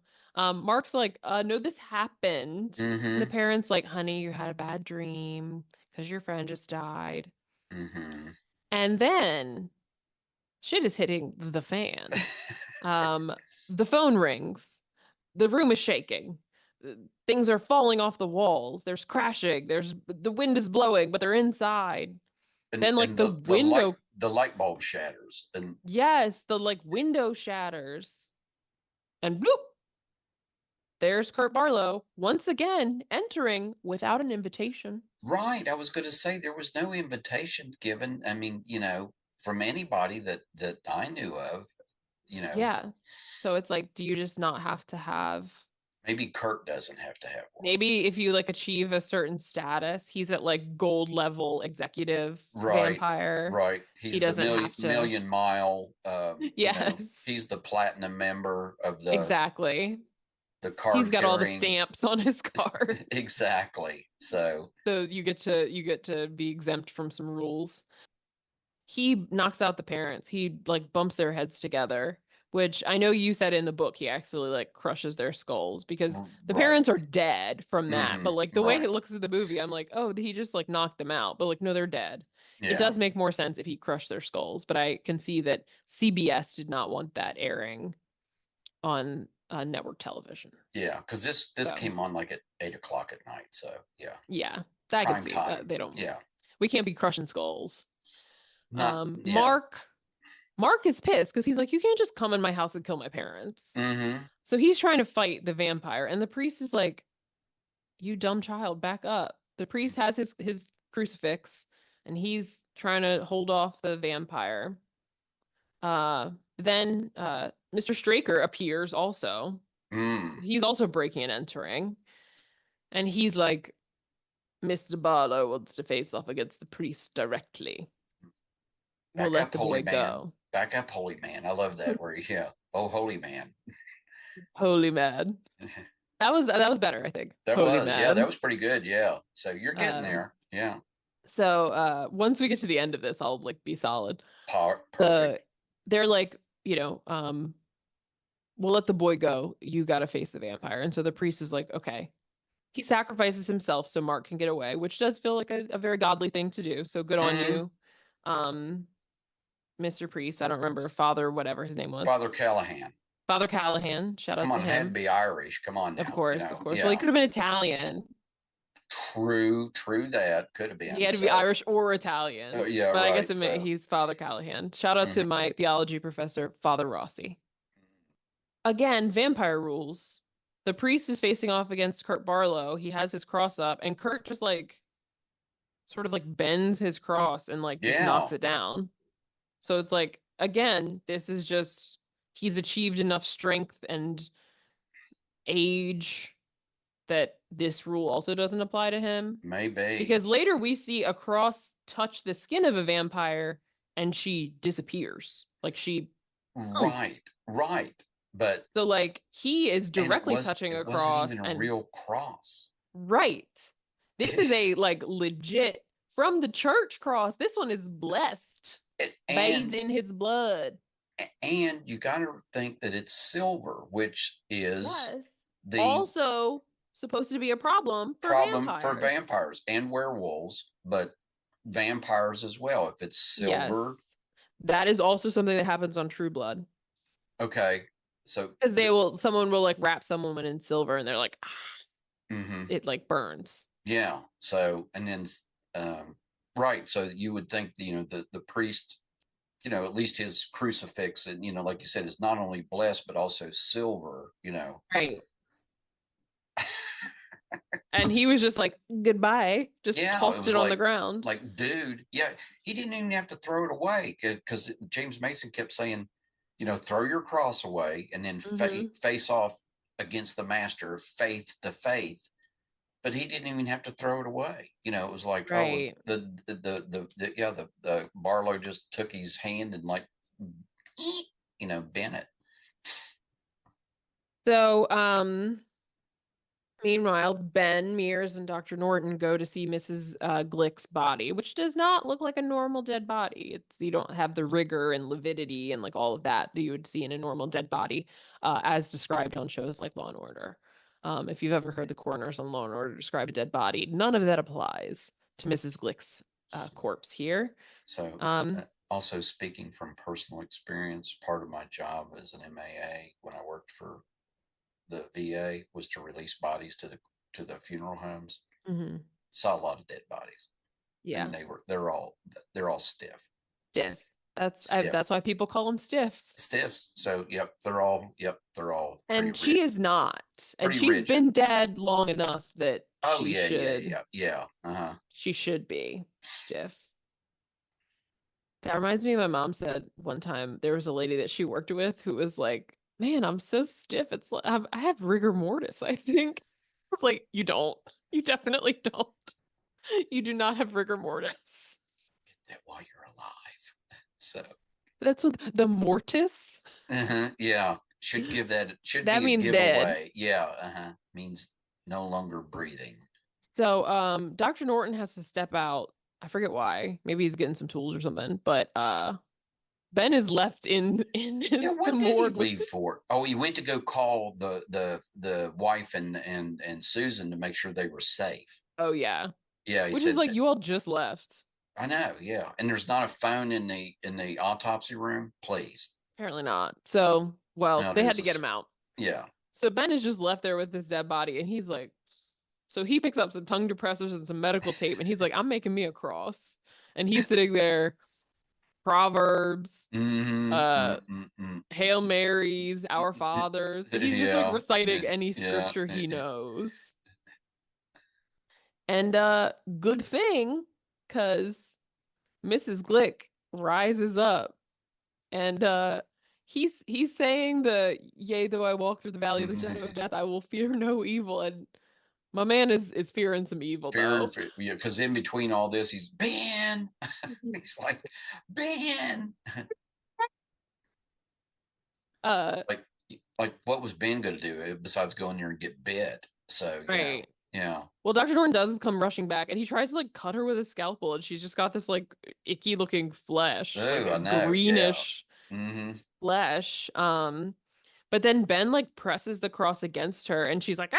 She's like burning. Yeah, there's And smoke then coming she, off of her forehead. yeah. And then she's just like, poof, disappears. Yeah.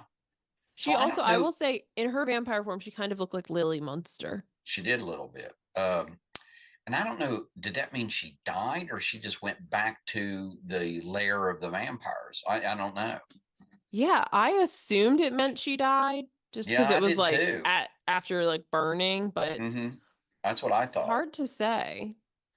Um, So Ben and Dr. Norton figure out, okay, what we need to do is we have to get to Barlow before the sun sets and we have to stake him in the heart, which is like, I don't know why they're acting like that's a revelation. Like I feel like everybody knows that. Those are the Well, rules. yeah, yeah, because Ben goes, "Oh, I talked to a friend of mine in San Francisco, and he turned on to the occult, and he told me how to do this." And I said the same thing. I thought, "Dude, have you never watched a vampire movie in your You life?" could have asked Mark. Mark's like 14 and he knows. Exactly. And Mark did know because we find out later on. Mm-hmm. So anyway, Um, so Ben tells Susan she and her mother need to go, get out.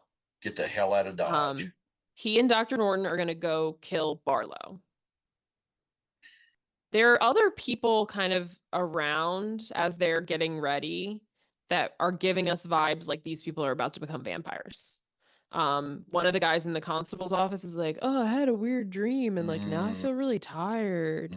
mm. There was like knocking on the window, And Ben and then runs out of there.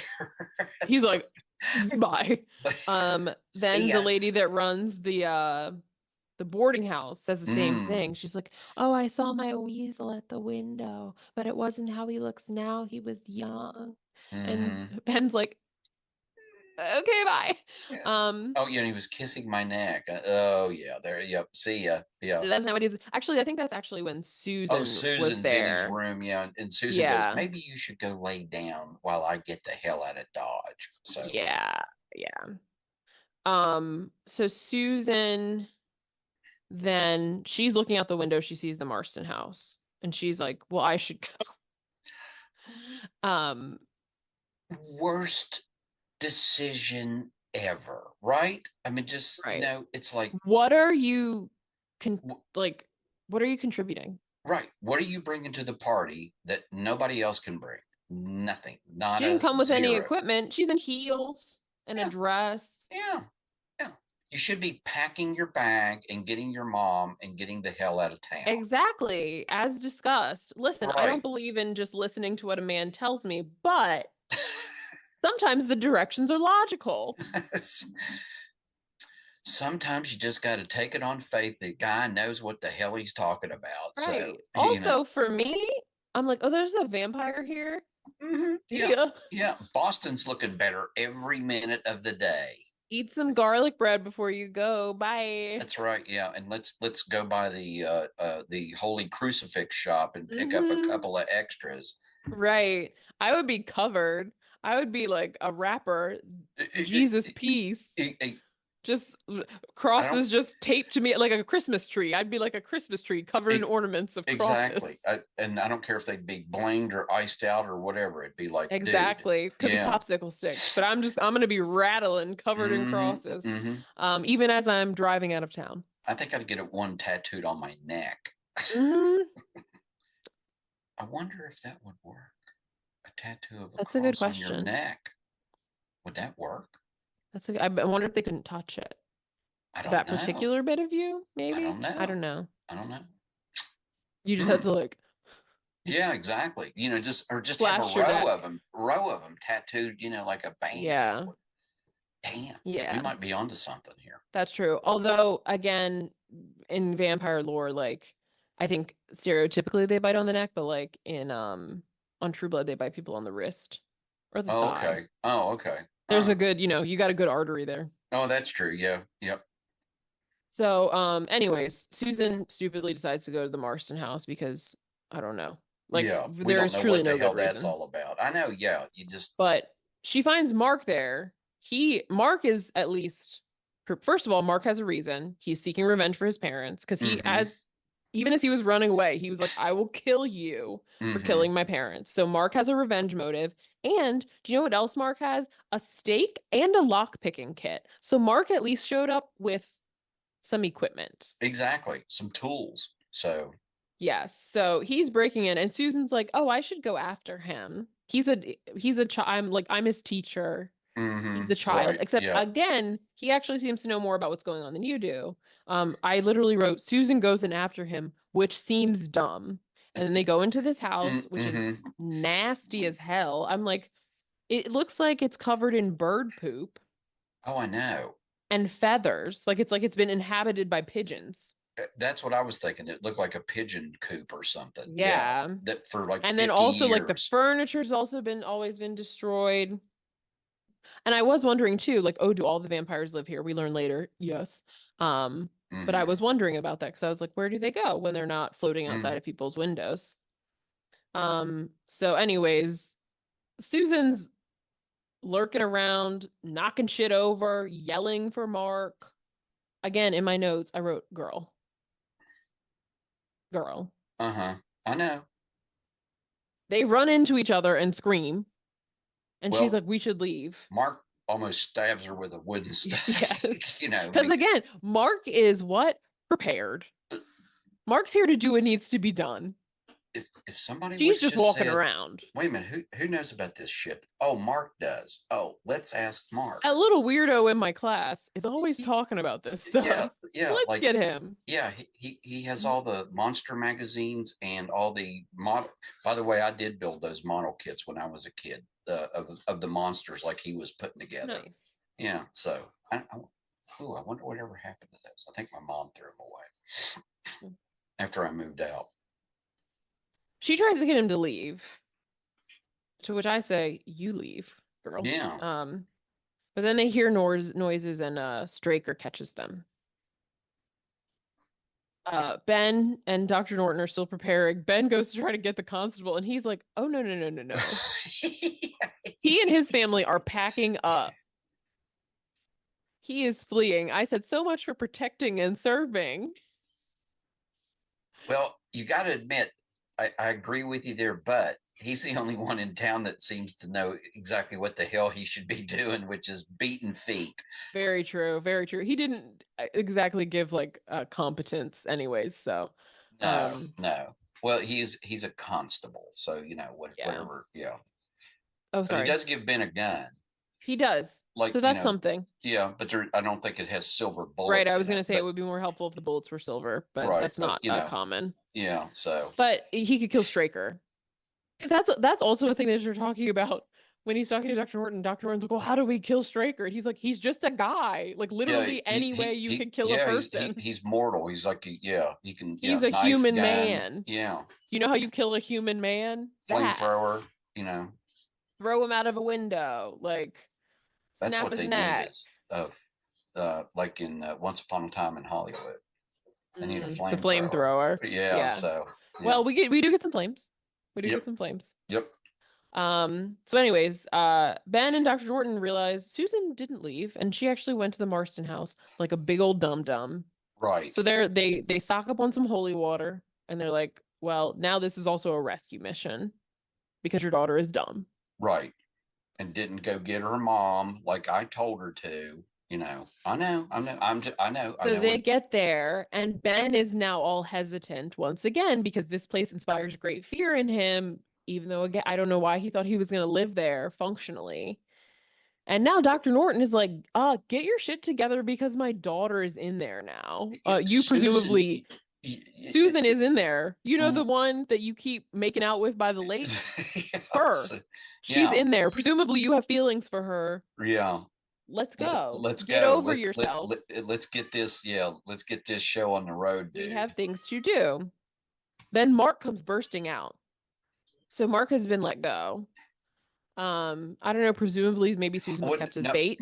no. He escaped. Oh, Remember? he He escaped. Oh yeah, because because he was they tied up. tied up, and he kept saying to his dad, "I could get out of any knot." Oh, that's true. That's true. Look at that Chekhov's rope Yep. there. Mm-hmm. Mm-hmm. Um, Once again, Ben's like, you should run away. And Mm-hmm. Mark's like, nope. Nope. Nope. Um, I'm in for the duration. yeah. Ben also he came prepared. He has a little duffel bag Mm-hmm. full of stuff. It a lot of steaks, his gun, etc. Holy water.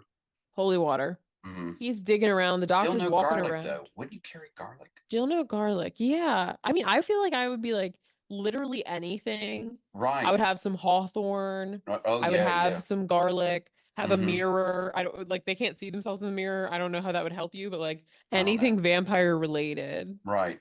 well, or something silver, lots of Yes. silver. Maybe a mirror to reflect sunlight at them. Well, he could have stolen them silver forks from Straker's antique store, and he could have stabbed a vampire with it. I'm just saying. So Would have been real like poetic justice, things uh, coming full circle. exactly. So Mm.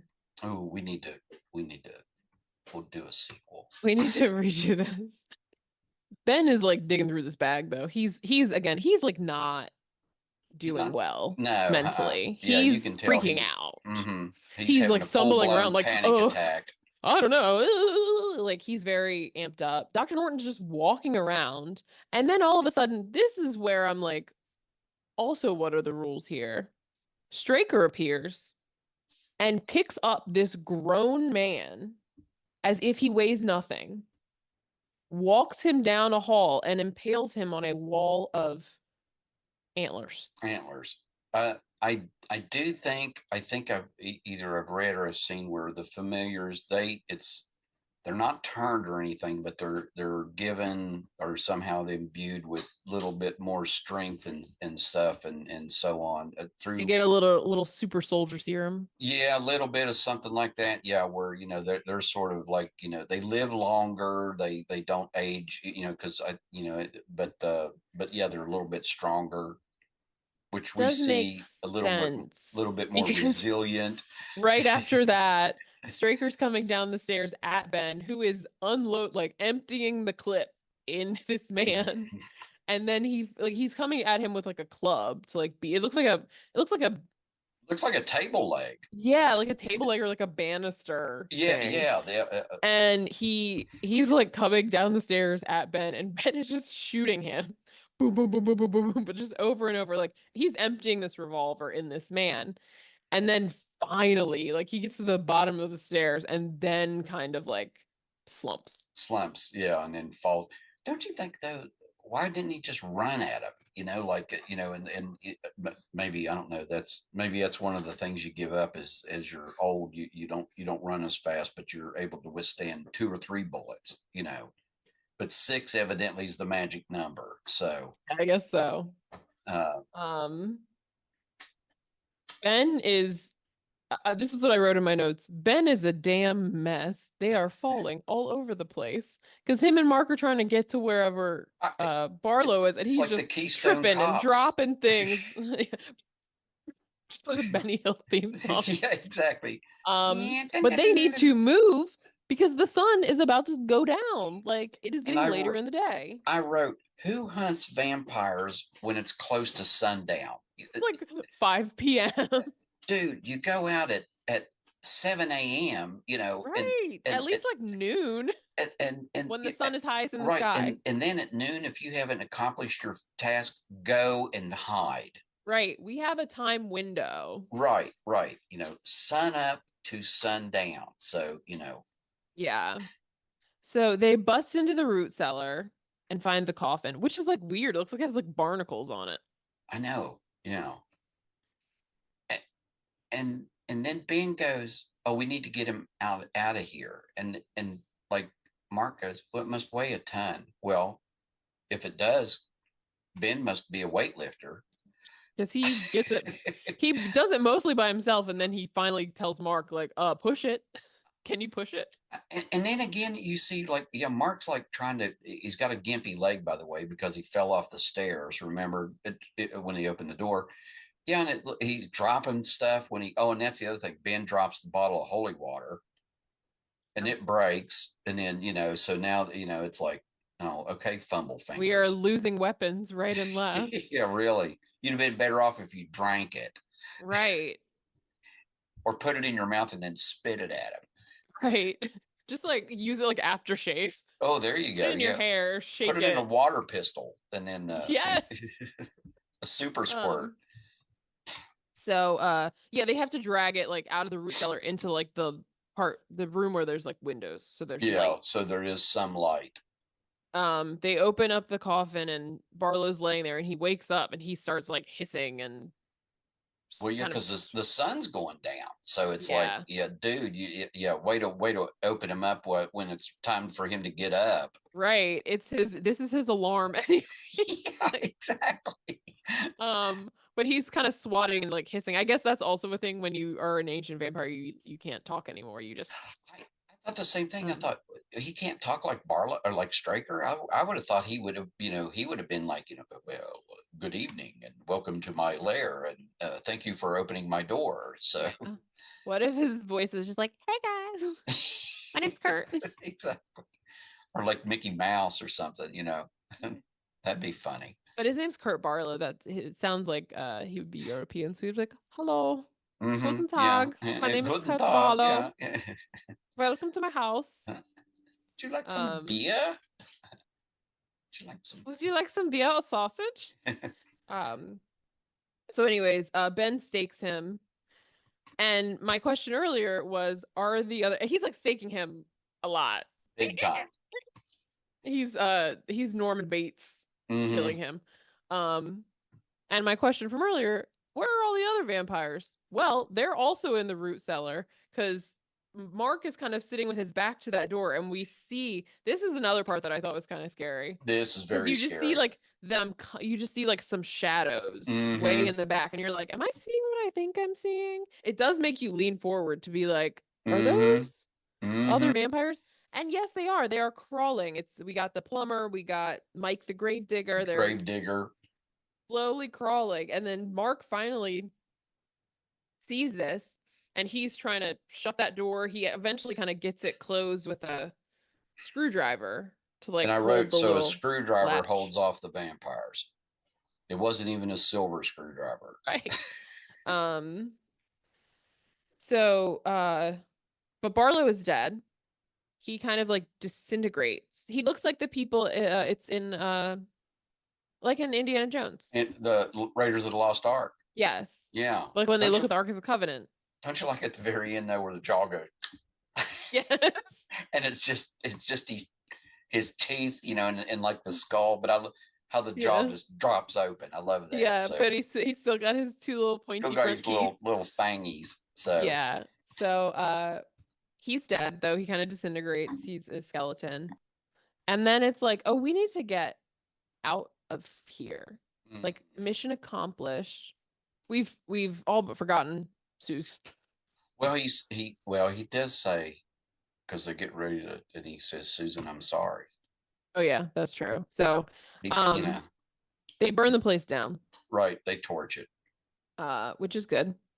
Um as after they leave, we hear like screams coming from the cellar, and then the window is broken from the inside. hmm when they talk about, they think, oh well, it's because the wind's blowing the fire towards the town. It's going to burn the town, Mhm. and then Mark says, "Well, will that kill all of them?" And he says, "No, not all of them. So some will be on the run and then on the hunt." Which is also like, well, how do you know that you just learned that you could have to stake a vampire? How do you know? Evidently, he's now the subject matter expert on vampires, and Mark's sitting there, the one that's, like Mark's would be the one to me would say, "Well, you know what? We need to beat feet because they're going to be after us because we toasted the leader." Yes. So then we jump forward again in time. Remember at the beginning when we were in Guatemala and they had the holy water that glowed blue and said, "They found us again." And I didn't know that did that either. I didn't know that holy water Yeah. was the vampire radar detector. Detector. Yeah. Yeah, so now we know that if you carry holy water, that if it glows, vampires. I should have bought some when I was at the Vatican this summer, You just in could buy case. holy water at the I Vatican? think so. Really? I think so. Oh. Can you just get holy water at any Catholic church? I think so. Because that's what they like baptize people with. That's what I thought. So just I don't know how you make it holy. You just have to be like I think that it just has to be blessed, you just right? By say a a priest. Yeah, bless this holy water, or in Jesus's name, I bless thee. yeah. Oh, fluid of the. Hashtag blessed. There, That's what they there you do over go. the holy water. Yeah, But yeah, so good to know. if it Mm-hmm. glows like that. That looks like the Yeah. water in Waterboy, like the special Alaskan water that he has. That's true. So anyways, they found us again. So they go they get out of the church and they go back to this little place they were staying. Their hovel. Yeah. It is like a little tiny, like 2 room little Mm-hmm. shack kind of thing. And who should be in Ben's bed but Susan in a lovely silk gown With makeup, with makeup, but with lipstick. but with her eyes closed. Well, and no bluish grayish skin tone. Do you notice Yeah, that? I mean, I even wrote down Susan looks better dead than alive. she does. It was a lovely, She looked lovely great. nightgown. Yeah. Oh yeah. Yeah. Continuing the trend of Hair turning was into a done. vampire. You know, Uh, and um, you know, Vampirism and sleepwear. yeah. There you go. Well, I guess you spend most of your time in a coffin. So Yeah, that's true. Want to be comfy. I would be just in a onesie, you know? with the feet. Yeah. Okay. No, maybe not with the feet because then I would get too hot. But Okay. just a onesie. I have an elephant onesie. Maybe that would be my vampire outfit. I would lure people in with like a false sense of Yeah. security. Exactly. This Yeah. person doesn't look threatening. No, not at all. Yeah. Here I am. Teeth. Would you want Um, two front teeth like Barlow, or would you want no, you want that's ugly. I want the the regular, I want the the canines. canines. Yeah, that's what Yeah, I would want. because So it just makes sense. And then it looks kind of funny too when you like smile. They stick out your front teeth. Like yeah. sometimes like your cat doesn't close their mouth all the way and you can Oh just see yeah, like yeah. Uh-huh. Yeah. like a Goofy. little walrus. Mm-hmm. Or even the other ones like they have on True Blood, like the second ones. I would That's see not where too that would bad. be more like practical. Yeah. And they also can like retract them. So it's, they don't get in the way. Because I Yeah, feel like see, I would bite my lip a lot. I already I bite my know. tongue. I Imagine know. biting your tongue as a vampire. God damn it. I know, really, like all the time. It's like, Although I guess you dude, don't have blood. I don't know how it works. even still though. It would hurt. So, but yeah. So Susan's on his bed. Her eyes are closed, and I was like, oh, because she's definitely a vampire. Oh yeah. She's got the Although glowing when you eyes. look That's at her why. though, but she doesn't look like a She vampire. doesn't look like the other ones. Yeah. No, yeah. So Um, and she's he all leans dolled in. up. Yeah, she's like, oh, Ben, kiss me. Mm. I miss you so much. And he leans in like he's gonna kiss her. And she starts like opening her mouth like she's gonna bite him, but then you see his right arm raising up Yeah, and he's and got a then stake just and he. and he stakes her and he's like emotional about it. Oh yeah, He's yeah. like He's crying about it. well, yeah. It's he was in love with her, so Yeah. now he's got to kill So her. So I mean, I did appreciate that he was like there were no bones about it though. No oh hesitation. yeah, yeah. He was like, I'm gonna cry while I do it, but like Hmm. it's gonna be done. But but he let her. Yeah, I guess that was the only way that she was going to be let him get close to her. Was she Hmm. thought she had him, sucked in. So, Yeah. but yeah. So I wonder how she couldn't like glamour, like, I don't hypnotize know. him. Well, I know because she never opened her eyes until the very end. It wasn't Yeah, like because she kept saying was like, we'll be together forever, we'll be young forever, we'll be in hmm. love, and all this other stuff. The other thing is, I kind of, how did she get there? That's true.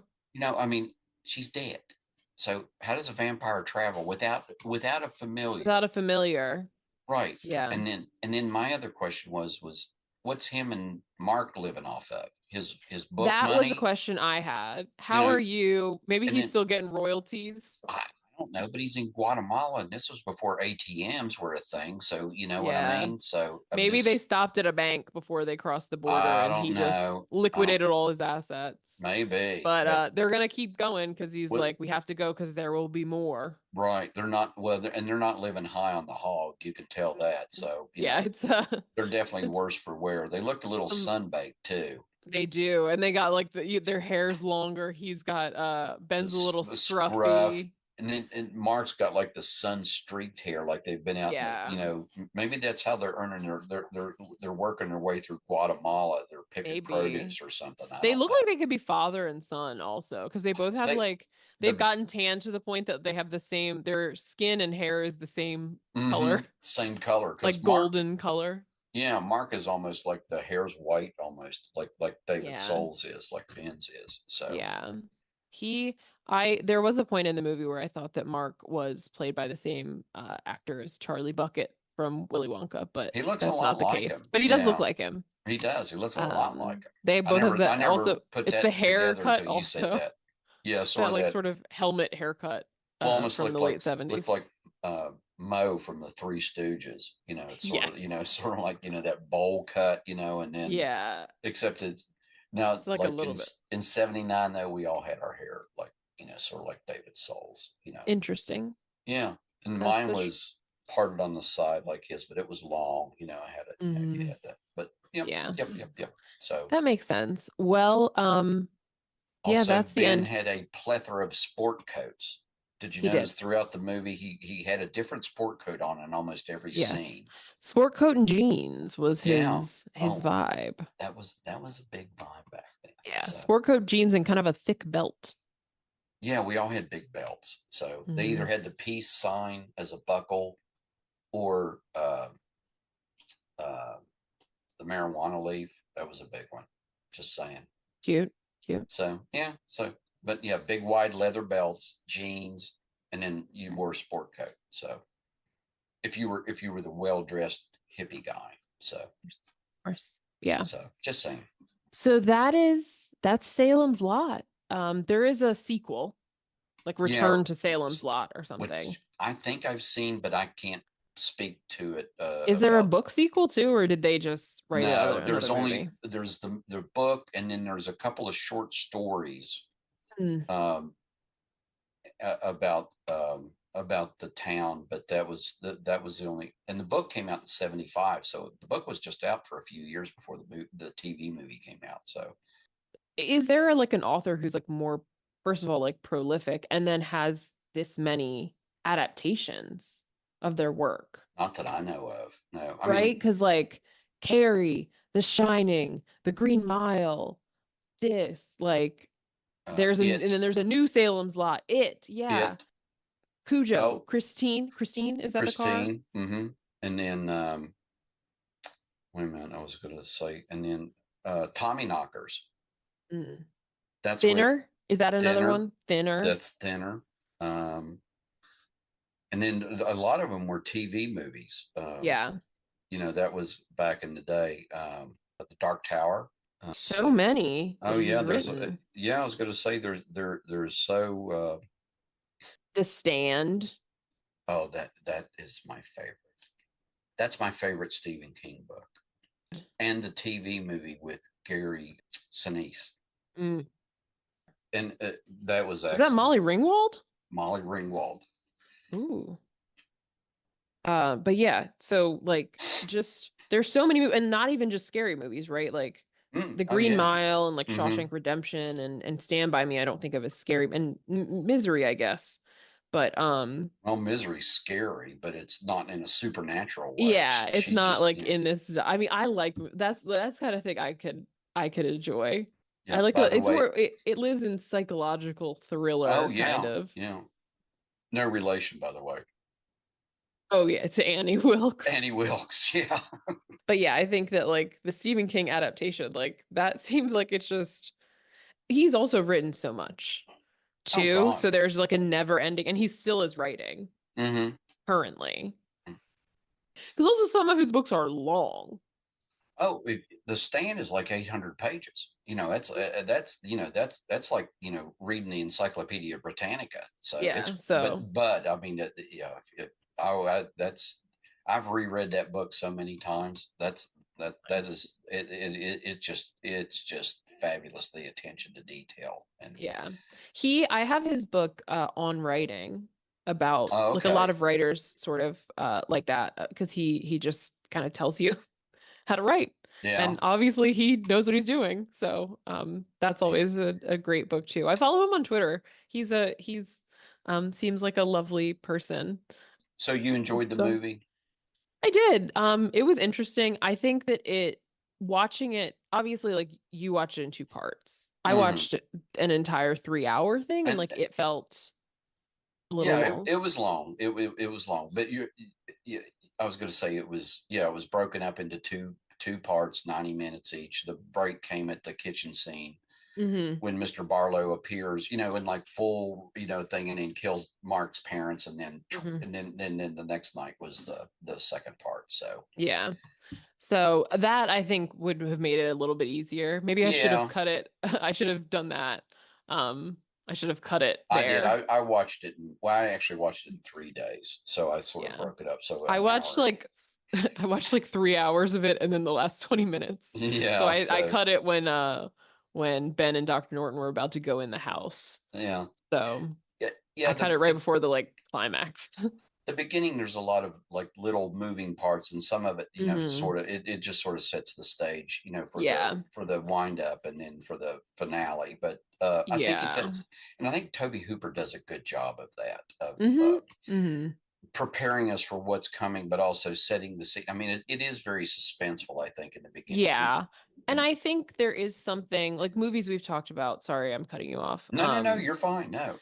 Like Jaws and Alien, that there should be a danger lurking and it should be a while before we see it, Hmm. does like do something, right? And To build this suspense. And then when you finally do see him, it's like, oh God. yeah, it's like, because when we saw this, like I said, there was like, there was, a couple of the vampire movies out, but it wasn't like the plethora that there is Hmm. now and stuff. And then you only saw movies. There was on demand. You saw them if they showed them on TV, Yeah. as old reruns and stuff. So to see this, and then like you said, when Barlow shows up in full, that's like, oh, and now we get to meet Mr. Barlow, oh, and like I said, I always love it. You'll enjoy Mr. Barlow, and he'll enjoy you. It's like, You'll enjoy Mr. Barlow and he'll enjoy you. see, I'm still not there yet. yeah, but you're closer. So, I'll get it one um, day. but yeah, so thanks for indulging me on I, like I said, I knew it was it wasn't in the same vein as Hocus Pocus and Beetlejuice as far as the scare factor, but I'm glad it wasn't so traumatizing or so bad. I didn't think it would be, but I knew it Yeah. was scary. To me, it was scary back in the Yeah. day. I woke up once at night and I was like, let me just turn on my TV. So, But I went right back to sleep. well, So, good. but yeah, yeah, I think, it's always an interesting discussion to explore vampire lore. Well, anything else you want to add about Salem's Lot? I feel like we've covered a lot of scary movies, vampires. So no, I mean, like I said, if you told me it was on, get it on Max, so which Yes, is, so I didn't know it's if we would even be able to see it, but I knew it was yeah. on my list. But thankfully, it's there. Yes, So so it's on Max if you want to watch it. They also just like within the past couple weeks released a right, remake, which which I I think haven't is actually just seen. like one feature film length. So that Yeah. one has Lewis Pullman, son of Bill Pullman, Mm-hmm. is playing the Ben Mears character. Lewis Pullman you may have seen in he's the love interest on Lessons in Chemistry with Brie Larson, and he was Bob in Top Gun Maverick. Oh, okay. The I know like who. the I know. backseater with the glasses. Yeah, with the glasses. Okay. All right. Yeah, so that's Lewis Pullman, and like I said, his dad is Bill Bill Pullman. Pullman But and they you can tell when you look at him, but he's playing the Ben Mears character, and then a few other kind of character actors are playing some of the other be interesting um to see what they do with the notable character of folks. Mr. Barlow, to see what that looks like. Yeah, I think I looked up the actor that they have playing him, and he is. But yeah, so Yeah. that is Salem's Lot of 1979. Um, I hope that you will check it out and Yeah. see if you enjoy it. I would recommend maybe breaking it up. It can feel very long if you watch it all at once. True. It just makes me, I was like, God, cut out this freaking affair. Um, it's like I could see if it's like, like I said, if it's spread out, I'm watching it in 1.5 hour chunks. It would be better. Yeah. Um, so please subscribe to this podcast wherever you're listening to it. You can also subs leave us a comment, rating, review. Hopefully they're nice. If not, please go wander into a root cellar and scream it down there. Uh, or type it on a typewriter like Ben Mears. Exactly. You can also follow us on Instagram at Some of Our Parts Pod. You can see all the other movies that we've talked about, get little hints of what's coming, and then see some other things that come to mind that relate to the movies that we've talked about. And with that, bye bye. Take care. Your invitation is revoked.